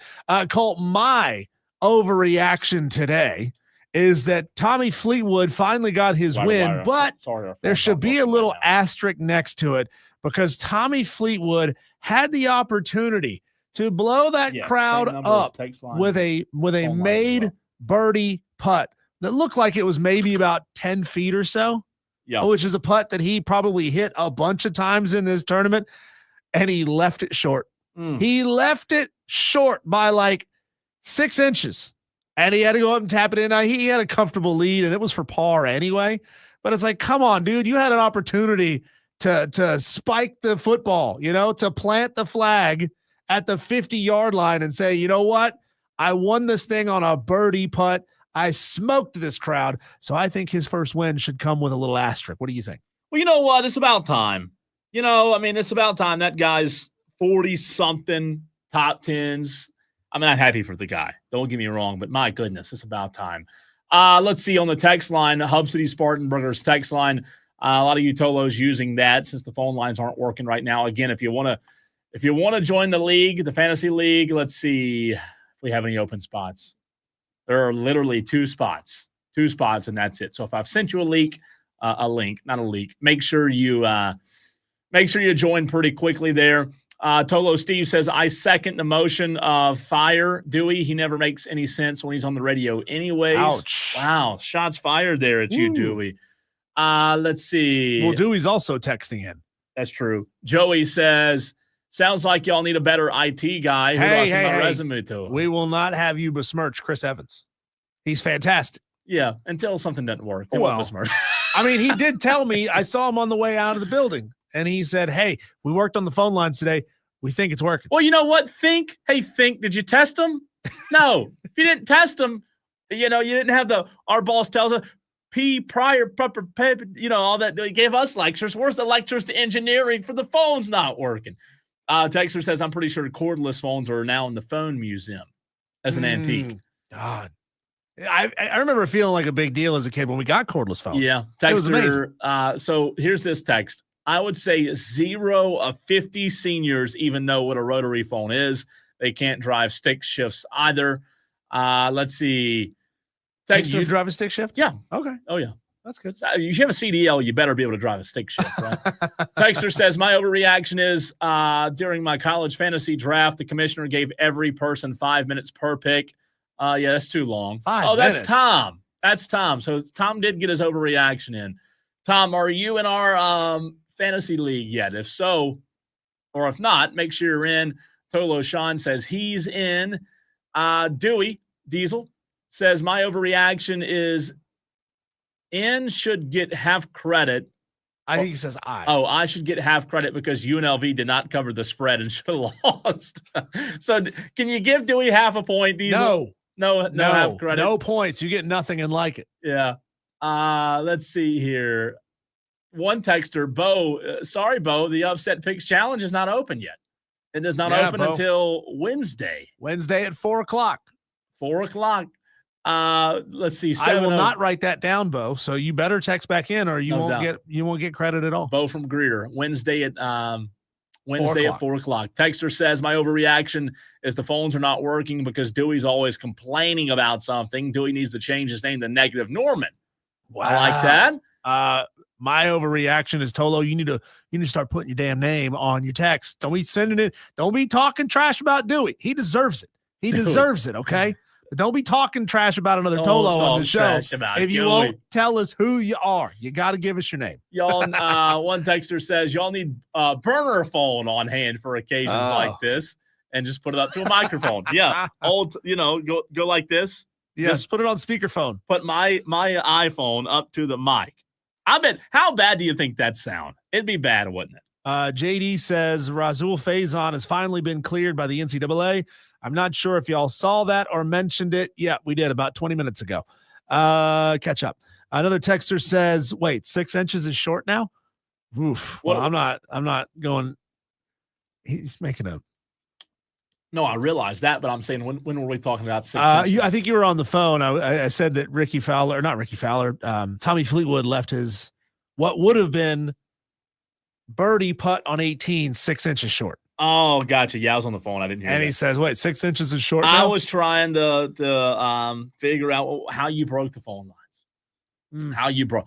I'm gonna blame. Well, no, I'm not gonna blame you. We'll blame Rob and Lonzo this morning, right? I guess they don't get phone calls, so they wouldn't know the phone lines are broken. They wouldn't have been trying to fix the phones if Rob and Lonzo hadn't broken. Gosh, but Tolos, we'll get them back working. We'll allow your phone calls very, very soon. Just be patient. Like Diesel said, our engineers they're gonna be on it. Might be tomorrow, but we'll have them fixed for you soon. There you go. When we come back, Cole, let's see how the other half lives and have a conversation with Hunt Palmer, radio host on 104.5 ESPN in Baton Rouge, to talk about this LSU Clemson game from the enemy perspective. That's next.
Texter says, Dewey found out y'all were going to be off next Monday and cut the line. So Dewey's sabotaging the fan upstate. It wouldn't surprise me. How dare Wouldn't he? surprise me. How Phone dare he? lines. You know, the phones only break right before you have a guest on. You know Yeah. that? Yeah. That's the only time it happens. We appreciate our next guest, Hunt Palmer, so much for being willing to roll with the punches and come on with us despite our phone lines being down. He is a consummate pro, radio host on 104.5 ESPN in Baton Rouge, Louisiana, hosts the pre- and post-game show for LSU Sports Radio Network. Hunt, I just wonder, are you banking up a bunch of sleep now? Because it sounds like once the season begins, you're going to be awake for the next 4 months straight. You know, that's okay. I got a kiddo that's 4 months old at this point, so sleep's been pretty sparse at the Palmer house at this point, but we'll make it happen when we got to make it happen. I don't need to sleep right now. We got football coming up. Football is here, no doubt. Hunt, let me ask you, man, we hear a lot from Clemson fans here in the upstate, with us being just about 45 minutes down the road, but you guys in your neck of the woods in Baton Rouge, what's the mindset right now in terms of the overall confidence meter of LSU fans heading into this game Saturday? I guess that probably depends on who you ask. Yeah. Excitement through the roof, expectations through the roof. I don't know if I would suggest confidence was through the roof. That might have been the case last year. I don't think a lot of people in Baton Rouge had a lot of respect for Lincoln Riley and USC. That ended up not going so well for LSU. I don't think this feels the same. I think a lot of people in Baton Rouge and in the state of Louisiana feel like this is a much better LSU team. I think the respect level for Clemson is a lot higher this time around. So I think if you ask some Joe LSU fan, it's, look, we got Nussmeier back. We got a remade defense. We're going to go up there and dominate. If you ask the next, I'm not real sure about this offensive line. We hadn't won the last 5 openers. It may not go great. Probably depends on who you ask, but excitement is way up there. You know, Hunt, Michael Jordan was famous for making it personal, right? He would find any little slight, blow it up into a reason to want to go out and destroy his opponent. We've heard from other LSU guests over the past couple of weeks that Brian Kelly's putting Clemson Tiger Paws everywhere. He's playing the Clemson fight song everywhere. He's making this thing the battle for Death Valley. But our Clemson guests are telling us they're not doing that kind of stuff at all. Like, they're not blowing this LSU thing out of proportion. Talk about the strategy of Brian Kelly doing that, who is 0-3 in his week 1 games at LSU. So is this strategy of making it about the other team something he always does, or is this new because the last couple of years it hadn't worked out? I personally don't believe, based on what we've been told and walking through the football facility, this has anything at all to do with Clemson. This has, in my opinion, based on, again, Brian Kelly talking about this and looking around, is everything to do with the fact that they have gotten off to a bad start 3 years in a row, and they just want to find a different way to push a different button to play better in the first game. I haven't seen a Clemson paw print. I've seen a lot of 1-0 with a tiger on it. But, certainly they're going to play the Clemson fight song and pump in a bunch of crowd noise this week at practice. And I don't think anything that I've heard borders on disrespect in any way. They just know that if they play the way that they've played in the last 3 openers, they're going to get their tails whipped because they just haven't played very well. I believe this number, I think they've been outscored 52-13 in the second half of the last 2 openers. That's just pathetic. Florida State team was very good 2 years ago. USC wasn't any good last year, and LSU could not defend the pass. They could not convert on third downs, and the game just got away from them, and they were in control of it midway through the third quarter. So they've got to do something different. I know that this is going to be controversial to a lot of LSU fans, the emphasis they're putting on the game, because then if you lose, like, what's next? But I would counter by saying, well, the same thing they've done the last 5 years. When they lose, you come back and beat the brakes off a team that you're going to crush in Louisiana Tech and then get ready for Florida the next week. I don't know if it's going to work or not, but it's certainly different. We're joined by Hunt Palmer, radio host on 104.5 ESPN in Baton Rouge. It's interesting. By the way, I want to get to this real quick breaking news that just broke. The Bengals, different Bengals, and Trey Hendrickson have reached an agreement on a $14 million raise for this year, boosting his 2025 salary to $30 million. So a little bit of a holdout. 2 holdouts have come to an end with him and Terry McLaurin in the NFL, for those out there listening. Hunt, when you look at this quarterback matchup, man, Garrett Nussmeier versus Cade Klubnik, 2 quarterbacks that people project maybe will be in New York when it's all said and done at the end of the year, right? When you look at this matchup, particularly from an LSU standpoint, do you feel like LSU has the better quarterback going into the matchup? Oh, man, that's tough. I'll say this. I feel very confident about LSU's quarterback. I have not watched a Clemson game start to finish since Cade Klubnik was the quarterback there. I have seen a lot of highlights of Cade Klubnik. I'm very familiar with him as a recruit. I'm very familiar with his skill set, and I've seen a lot of the good. I don't know that I've seen some of the bad, because that's not going to show up on the highlight tapes. No. I think it's really even, and I think that the team that plays the best around their quarterback is probably your answer there. It would surprise me if one of these 2 guys, threw 3 interceptions or just missed 2 awful throws that cost you on 3rd down. I think this is 2 of the top 5 quarterbacks in the country. I'm not prepared to tell you that I think LSU's is significantly better, but I think everyone in Baton Rouge feels pretty good about now number 18 that's behind center. So, Hunt, you look at some of the Phil Steele information, and the defensive unit rankings and the offensive unit rankings are not particularly great for LSU. As a matter of fact, they sit somewhere in defensive line ranked 22 coming into the season. If you were Garrett Riley and Clemson's offensive coordinator, how are you attacking this LSU defense to try to put up points? I'll say this. I'm really, really bullish on this LSU defense. LSU has not played championship defense since 2019. And 2 years ago, they were atrocious on defense on every level, awful. And I think they've addressed it. Now, I don't know if they have, national award winners or many first-round picks on that defense. I know Clemson does. But I just think the floor is massively high for this LSU defense at every level. So if I'm looking to attack LSU, I'm going to make sure, if I can, and Lincoln Riley did, and certainly 2 years ago, Mike Norvell did a great job of scheming Harold Perkins out onto the field. He kept him away from the line of scrimmage by putting him into coverage often, and that was really good. I would look to do that. And I think that if I'm Clemson, I'm going to try to make LSU's corners cover these star wide receivers. I think that LSU on the defensive front is very, very good.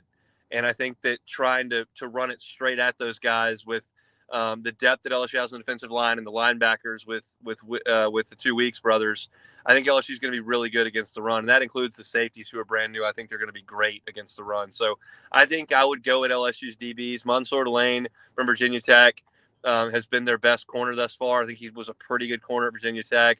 And on the other side, you got Ashton Stamps, who's been a 2-year starter on bad pass defenses. DJ Pickett, who's a true freshman. He's a 5-star, but he's a true freshman. I would probably match those Clemson receivers who had such great years last year against those LSU corners and try to win out there. Hunt, you mentioned some newness there, especially at the corner position. Do you feel like there's too much being made of all of the transfers LSU has, just in terms of maybe Clemson's veteran experience might be, a leg up on LSU in this matchup? Or do you think there's some validity there? Look, I think there's validity to guys having continuity for playing together more often. I mean, I think it would be silly to dismiss that.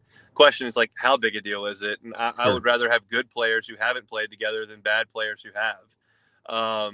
And so LSU, I think, has a lot of good players that haven't played a lot together. I asked Tamarcus Cooley, who's an NC State transfer who was here in the spring, said, hey, how have you helped AJ Halsey, who is a Houston transfer, who was not here in the spring, who got here in the summer? How have you helped him, kind of integrate into the system? Because he helps me. He's a bad dude. I follow his lead. So, and some guys just have it. And I think they've gone into the transfer portal and found some guys that are really good players. And I think that you've got to play together and connected on defense.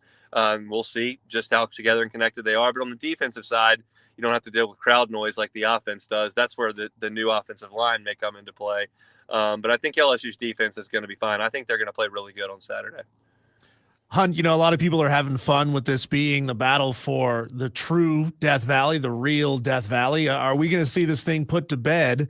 Well, no matter who wins this thing, is this debate finally over? No, I don't care about the debate. I mean, LSU in a heartbeat would trade for Clemson's last 10 years compared to LSU's last 10 years, and that includes 2019. I'm pretty comfortable with the stadium LSU's got in Baton Rouge, and I'll put it up against anybody's, no matter what the name is. Dabo likes to say Clemson was first. I guess that's true as well. I don't think the winner of the game on Saturday. I know it's not a juicy answer for you here on Talk Radio. You'd like me to be a little bit more arrogant and a little bit more controversial. Again, I'm pretty comfortable with where LSU plays its home football games. If Clemson wants to call their stadium LSU Sucks Stadium, I'm fine with that too. Do your own thing. It is what it is.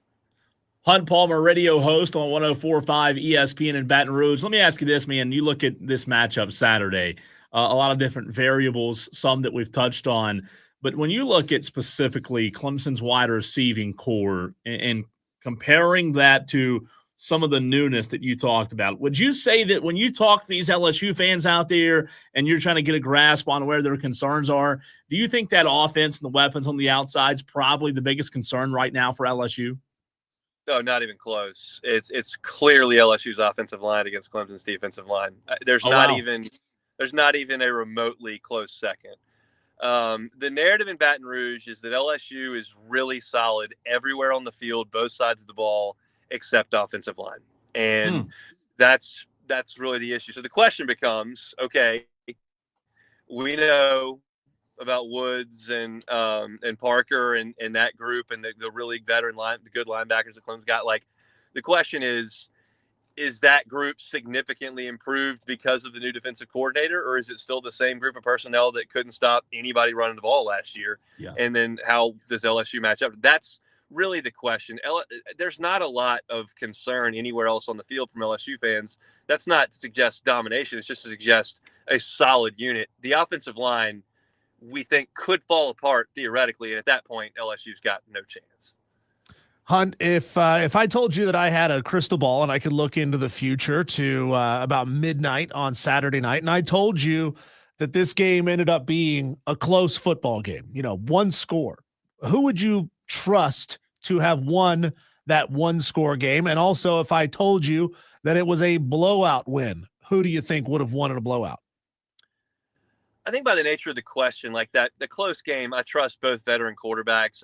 I would probably lean towards Clemson Stadium at that point. But, I would give both rosters a real good chance. If it's a blowout, Clemson's going to do the blowing out. It's hard for me to suggest that LSU is going to go up and down the field on Clemson with what I feel about that offensive line right now. Turnovers can make anything happen. And so if LSU's pass rush gets a couple of strip sacks or somebody blocks a kick or something, sure, I can get there. It's more difficult. My read on this game has been that it's going to be lower scoring than most people think, because I trust these defenses. And I think that's where it's going to play out. But if you told me that one team got rolling and won this thing by 25 points, like, I would have to go with the home team and LSU's offensive line just imploding. It would look like, and I don't know how familiar you are with this, the second half LSU played against A&M last year, where LSU absolutely dominated Texas A&M for a half of that game. And then in the second half, they could not stop the run, and the offensive line buckled, and A&M started getting sacks, and Garrett threw 3 interceptions, and it just fell apart. That's the blowout scenario. Hunt, my last question for you, man. Where do you stand, as well as those in the know, in Baton Rouge, on what this team's record in your mind will be, but also talking 10-2 versus 9-3? We talked about this in the very first segment about we learned, South Carolina learned last year, right, that if you're not 10-2 in the SEC, it's going to be tough to have the committee, think you're good enough to get in, even with a tough schedule. Where do you land on where you think LSU finishes, and ultimately if that gets them in the CFP?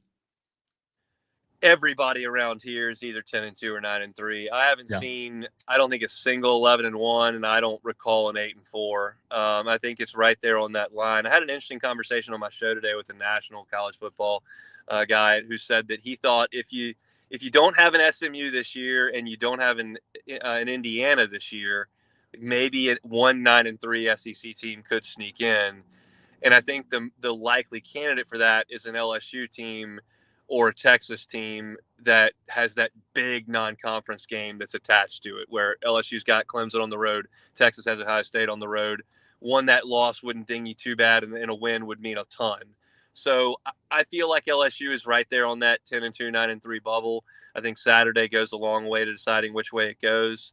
And that's playoff or just outside. And playoff, everybody would feel pretty good about. Outside, it would be a disaster. So I tweeted this out on my profile this weekend on Saturday. I said, look, we're 7 days away from everyone in Baton Rouge either thinking LSU is the guaranteed lock national champion or everyone has to be fired. And that's what Sunday is going to be like around here. I'm already prepared for it, but we'll see how the rest of the thing plays out. Hunt, my last question for you. What's been your reaction and LSU fans on the whole reaction to the SEC now going to 9 conference games? And, obviously this year you got Clemson to start, 2 G5s in Louisiana Tech and Western Kentucky, and then Southeastern Louisiana. How have they reacted to knowing that there's some changes coming up? This is something I'm very honest about. I don't try to play objective guy. Like, I feel like I can analyze matchups, but I'm a huge LSU fan, and I don't ever hide from that at any point. So my reaction every time the rules change or something, I go, well, how does that impact LSU's ability to win the national championship? And I think playing a 9th SEC game hurts your chances to win the national championship because you're putting 9 more losses on the plate of the SEC every year, guaranteed, with that extra game. So I think that's a challenge. I think it's going to change the way that athletic directors and head coaches decide they're going to put their schedules together. And I think LSU has a better chance of calling Boston College than they do Clemson if you're going to make them play that 9th game. That's my opinion at this point. Yeah. But we'll see. It certainly makes the season ticket holders packages worth more money, and it's more interesting football. And I think eventually we'll get to a time where LSU never plays Southeastern Louisiana again in football, and we just get to this deal where there's 40 teams and everybody plays it, and it looks like the NFL. We're not there yet, but yeah, I think putting an extra conference game, whether that's, LSU next year is probably going to play Alabama, Texas, and Georgia. They're not going to make the playoff doing that. It's just not going to happen. So, especially not with it losing as much as they are. So next season, I've already lit on fire based on the schedule. So they better figure out a way this season, and that hopefully down here starts with Saturday night. Hunt, always appreciate your time, man. Thanks for being flexible with us, and we'll talk to you again soon. Should be a lot of fun Saturday. Looking forward to it. Thanks, guys. Thanks. Absolutely. You heard him right here on the Fan Upstate. Hunt Palmer, radio host on 104.5 ESPN in Baton Rouge, giving an LSU perspective of what could happen on Saturday night. Really interesting stuff there. We'll continue to react to that. But also, Diesel, want to bring some really funny audio in the very next segment. Dale Hansen, the great Dale Hansen. If you are remotely close to a Cowboys fan, you probably know who Dale Hansen is. He told a really funny story over the weekend about making a comment to Jerry Jones in the midst of this Jerry Jones versus Micah Parsons feud. See if you think this is offsides or not in terms of what Dale Hansen did. I being a Cowboys fan, I love it. We'll play that audio for you next.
to ask Jerry Jones a question. If you were a TV journalist, radio journalist in the Dallas-Fort Worth area, would you think this is okay what Dale Hansen did, the great Dale Hansen? I thought it was pretty funny in the midst of Micah versus Jerry. Here's what Dale Hansen one time asked Jerry Jones, and the only time Jerry's walked out of an interview.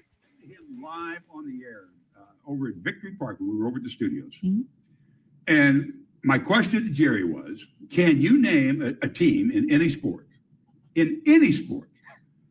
that would hire you to be their general manager based on your record, unless, of course, you bring your checkbook with you. Name me a single team. Can you do it? He goes, yes, I can. And I looked at him. I said, I'll wait. Now, it felt like I waited like 15 minutes. I probably waited about 12 seconds, if that. But you know how dead air is. And I'm just staring at him. And he's kind of blubbering around. And I said, Jerry, that's my point. There's not a single team in any sport that would hire you to be their general manager. Not a one. And yet you insist upon being the general manager of one of the most iconic franchises in all the sports. That's my problem with you as the general manager. That's why the Cowboys can't get back to the Super Bowl. We finished the interview. John McKay and Gloria Campos have both swallowed their tongues. They're about ready to throw up in their mouths. They're stumbling to pitch to a commercial break. Jerry stands up. I then reach out to shake hands and thank him for the time. And he just slaps my hand and storms out. And I called Rich Dalrymple, the PR guy, the next day. And I went, what was that all about? Because I've said some harsh things to Jerry's face. And he just rolls with it because he loves the publicity. He just does. And Rich Dalrymple says to me, you sliced his Achilles tendon. You exposed him to the one thing that he knows he can't answer. You exposed him, and it really set him off. He said, our drive back after that interview was maybe the maddest I've ever seen Jerry Jones. And being the idiot I am, I went, well, then I guess my work here is done. I mean, are you kidding me, man?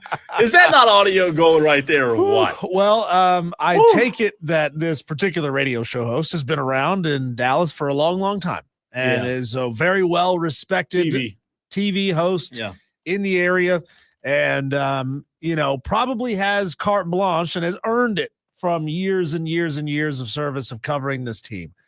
Because you know full well, Cole, if you or I we're in a situation, you and I working in Dallas radio, and we're two guys that have been on the radio for a year and a half together. And Monday morning, Mark Hendricks gets a phone call from the Dallas Cowboys and says, hey, can you believe what these two idiots just said to Jerry Jones? He's like, okay, I'll fire them immediately. You know, it's interesting. Ooh. It's gutsy. It's ballsy. Yeah. I mean, for that, and look, sometimes when you get to a point in your career, you've made it like Dale Hansen has. You don't really care anymore, and rightfully so. But man, to hear that story, I mean, he's just dead on the money is all he is. You know, I mean, I think Dale just articulated it so well. No other professional team in their right mind would ever hire Jerry Jones to be the GM. Yet, to Dale's point, one of the most valuable franchise in the world, he's the GM of, and he's running it, the way he wants to run it. And us Cowboy fans are going to stay miserable. That's just the way it is, I guess. I just looked up a photo of Dale Hansen. I know exactly who that is. Yeah. I didn't realize. I felt like, man, that guy's voice sounds familiar. Yeah. Where do I know him from? He's been around forever. I'm sure I've seen him in 1,000,001 documentaries about the NFL. When we come back, Cole, it is an exciting day for Furman Paladin basketball fans because they just dedicated and opened Timmons Arena to the public for the very first time, and our very own Rob Brown was there on location, checking it out, seeing the sights, poking his head around corners. We'll get a couple of minutes with Rob Brown to talk about it next on the Fan Upstate.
Well, it's a great day if you're a Furman Paladins basketball fan, and we know that Furman has a bunch of them because you show out night in and night out when Furman plays, not at home in Old Timmons Arena because they haven't done that in quite a while, but they did play a bunch of games downtown Greenville at the Well this season, and attendance was always fantastic. And the reason why they were playing their games at the Well is because Timmons Arena, the glow up, getting a glow up and a facelift. And our very own Rob Brown joins the show right now, who was there at the inauguration event earlier this afternoon. Rob, I just want to have you on for a couple of minutes and see if you can tell us kind of what's so fancy and special about the new digs. Well, first off, Diesel, I do look great. Thank you for the compliments. Great to see you too, buddy. I appreciate it. Dude, it's nice, man. It's nice. I got the full rundown, hung out with Jason Donnelly, the AD over there for a little while, and kind of walked me through the deets.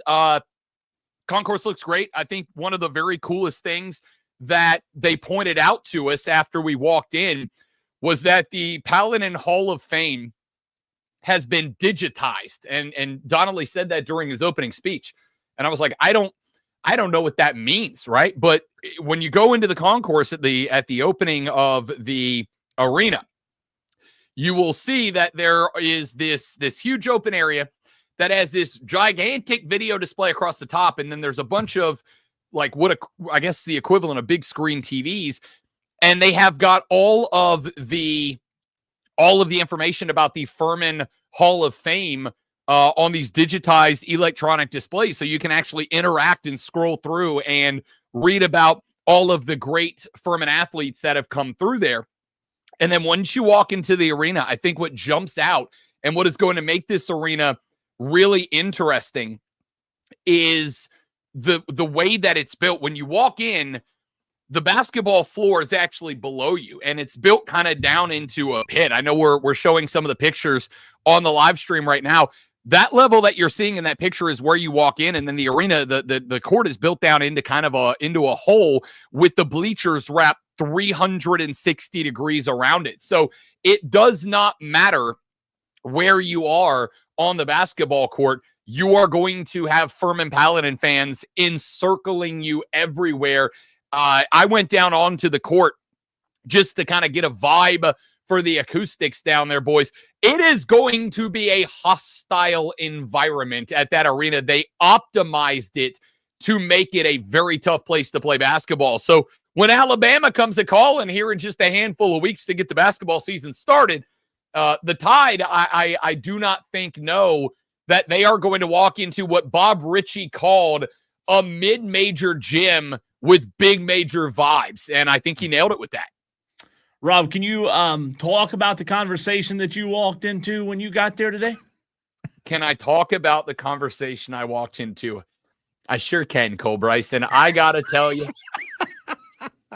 So I was talking with the legendary, the iconic voice of the Furman Paladins, one Dan Scott, the titan of the industry that he is. And he was kind of catching me up on, what he's been doing and what happened with Furman. And he was telling me, after Furman's last game, he said, I'm not stepping foot back into that arena until it's done.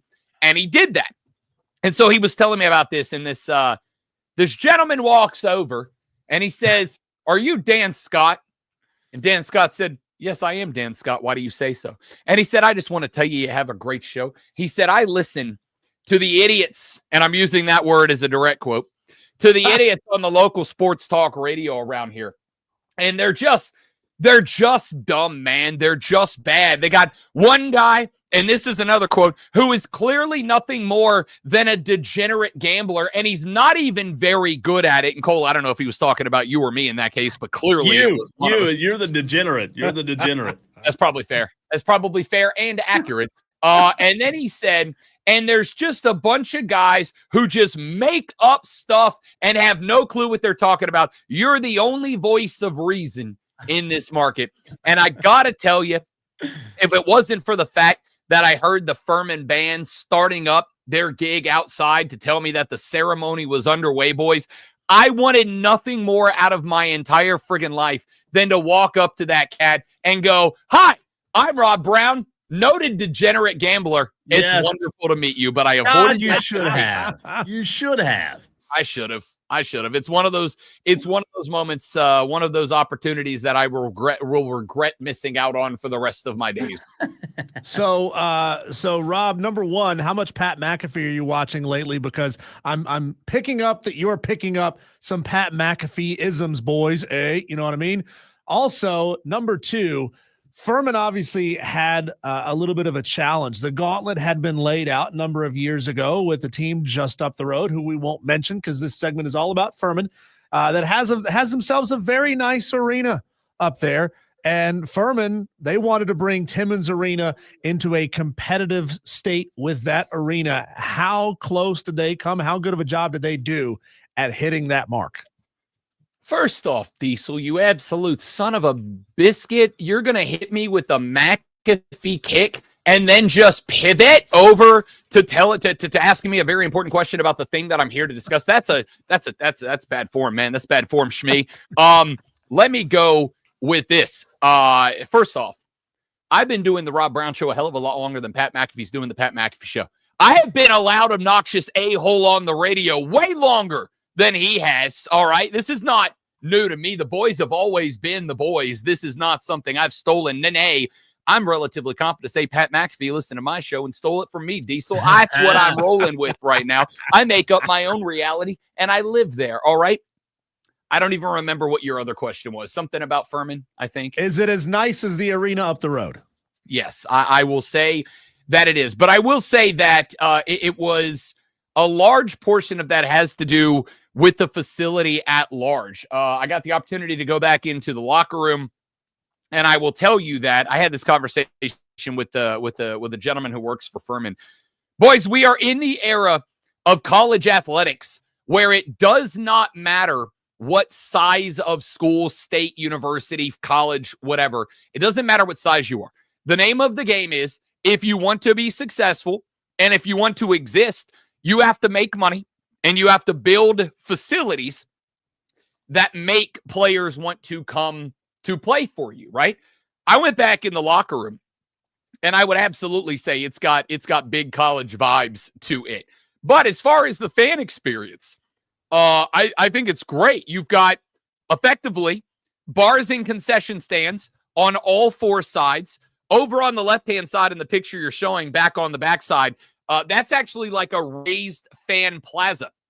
And on that black strip up at the top of that picture, and if you're not looking at it, you're lost. You're not looking at the faces of Cole and Diesel every afternoon for 4 hours. What the hell are you doing with your life? On the back side of that, there's actually a row of big giant televisions up there. So if you're at a Furman game, but that game's on a Thursday night, and let's say there's like a big top 10 SEC basketball matchup, they got you set up where you can still watch that game while you come out to support the Furman Paladins. They've got more bathrooms in there. They've got 10 box suites that line that top right wall over there, including party decks on both ends. They have built a children's area. So if you bring the kids and they're not quite ready for a full basketball game, you can drop them off in the kids area and let them kind of get all the energy out. It is, and I mean this, like I said, Bob Ritchie said it's a mid-major building with major vibes to it, and he's absolutely right.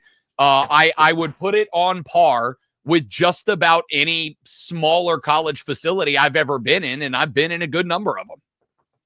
Rob Brown, the Rob Brown Show, talking about the new Furman arena, Timmons Arena, if you will. Hey, Rob, we created 2 fantasy leagues. Before we let you go, we have one spot in the second league open. So we have 12 teams in the first league. It's full. The second league, we have 11.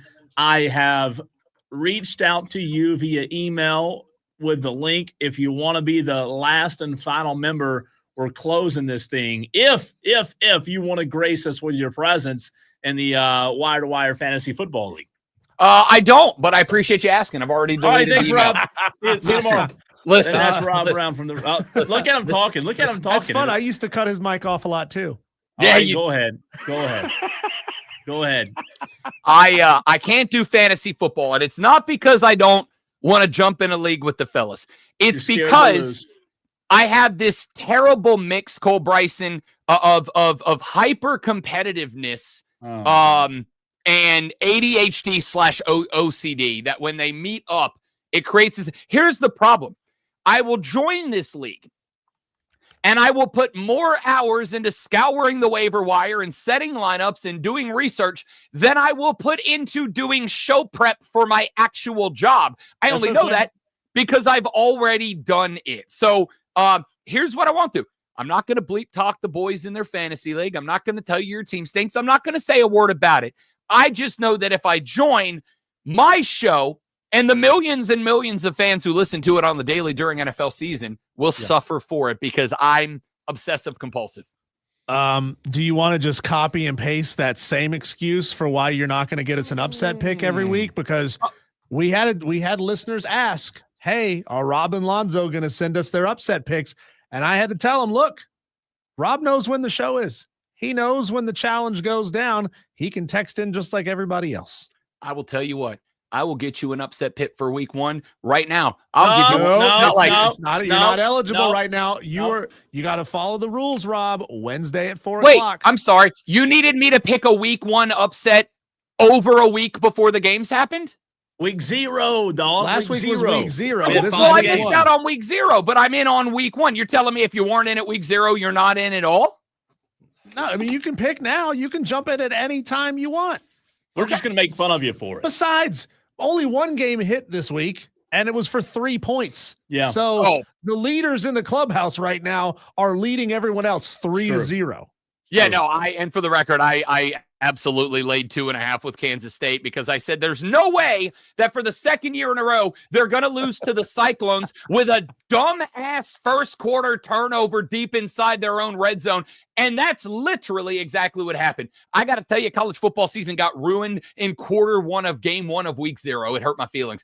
So I wouldn't have had that upset. I'm going to get you a week 1 upset pick. And at the end of the year, I wear a 7 3/4 inch hat so you can make my crown for me. Rob, can you read the comments out loud, the last 2, though, real quick before we let you go? Your show is already suffering, Rob Brown. I'm disappointed that Rob isn't playing. Rob is playing. I just said I will get you my week 1 upset pick. No, he's talking about fantasy. He's talking about Spartanburg. Jay's no, I'm not playing fantasy football. Listen, the last time I played fantasy football, this is not a joke, I finished because I was in 8 leagues at one point, and I came to the recognition that I was, and this was not a joke, putting north of 20 hours a week into fantasy football. I can't do it anymore, fellas. I'd rather win a bunch of money gambling, sound like a genius on the radio, and not turn myself into a monster.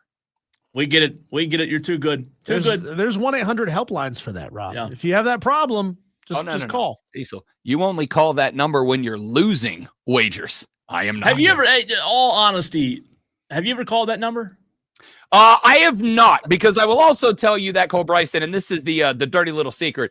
Rob Brown is what they call a beer money better, right? Like my bets are like 10, 12, $15, right? Like I'm not throwing 4 and 5 zeros onto the end like you absolute heavy hitter, big whale over there. Your boy is like, if I hit a big bet, I can buy another 12-pack of domestics next week. That's the kind of money I'm throwing around.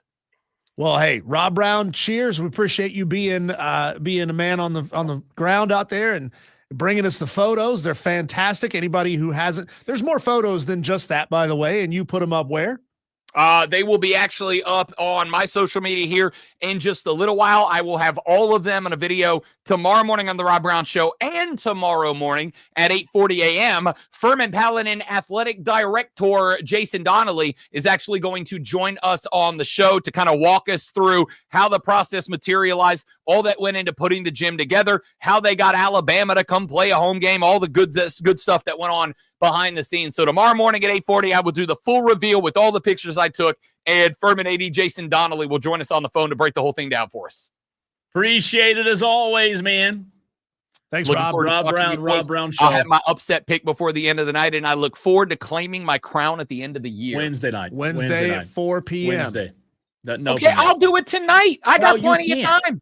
No, you can't. He's going to research. He's going to spend the whole night researching, not talking to his wife, not taking care of the dogs that are behind him in his video. But that'd be unfair, though. I mean, you and I wait. We literally figure it out live on the air.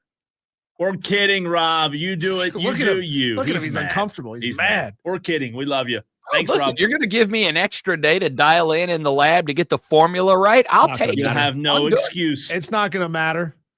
You'll have no excuse. Rob Okay. Brown, the Rob Brown Show, Thanks, right Rob. here on the Fan Upstate. See you, boy. So now we have one more spot remaining in the – wait a minute. Let me make sure. Yes, we have one spot in League Two. Tolos, if you're out there listening today and you want to join the Wire to Wire Fantasy Football League, the first league is slam full. However, like I said, we've got one more spot in League number 2, literally one. That's it. So this thing filled up really quick. Let's see, Diesel. So far, let's shout out to Tolos who are participating. Me, obviously, it's got my name is Avery on there. That's okay. Joey, Kane, Blake, Andrew, Dale, Mac, Rich, Bill, Scotty, Sean, Shane, Dan B, Aiden, Tori, T Experience, Josh, Tony, Dorian, Eric, Shane, and Michael. Shout out to those Tolos so far who are in the Wire to Wire Fantasy Football League. By the way, drafts scheduled for Sunday night at 8:30. If you want to join, one spot, text the show. I'll send you the link. Literally, there's one spot left, 844-326-3663. And reminder, Diesel and I will not be here Monday. Man, they kind of, I mean, I like that we're off, but man, can we have Tuesday off instead? You know what I mean? I know a long weekend, but that is the pinnacle of college football's here, and we're off the radio. It's upsetting. Yeah, but that means we get to party hard on Sunday in Atlanta. You and I are both going. It's going to be fun. Let's see. Bubba Brooks says he'll join, and then, man, as Bubba Brooks came in first, he says he'll join the league. Texter says, Rob is a man of the people for coming to Furman. He came and talked to me too. Great guy. Go Dens. Don't oversell it. And then another texter says, Rob can get beat too, says Mac the Knife. Mac the Knife laying down the gauntlet, says he's going to kick Rob's ass in the upset pick challenge. DB on the YouTube stream says, Diesel, please don't run the van into the garage again this weekend. Well, that van's not being driven, so well, we don't lucky have to I worry already about it. took a chunk out of the garage, so now the van will fit. That's true. That's a good point. Yeah. Good point. Tolos, in case you missed it earlier in the show, we had a fantastic conversation with Grayson Mann, TigerNet.com, with Clemson LSU just 5 days away. Man, we dove in head first with Grayson Mann, and we will have that interview for you in case you missed it next right here on the Fan Upstate.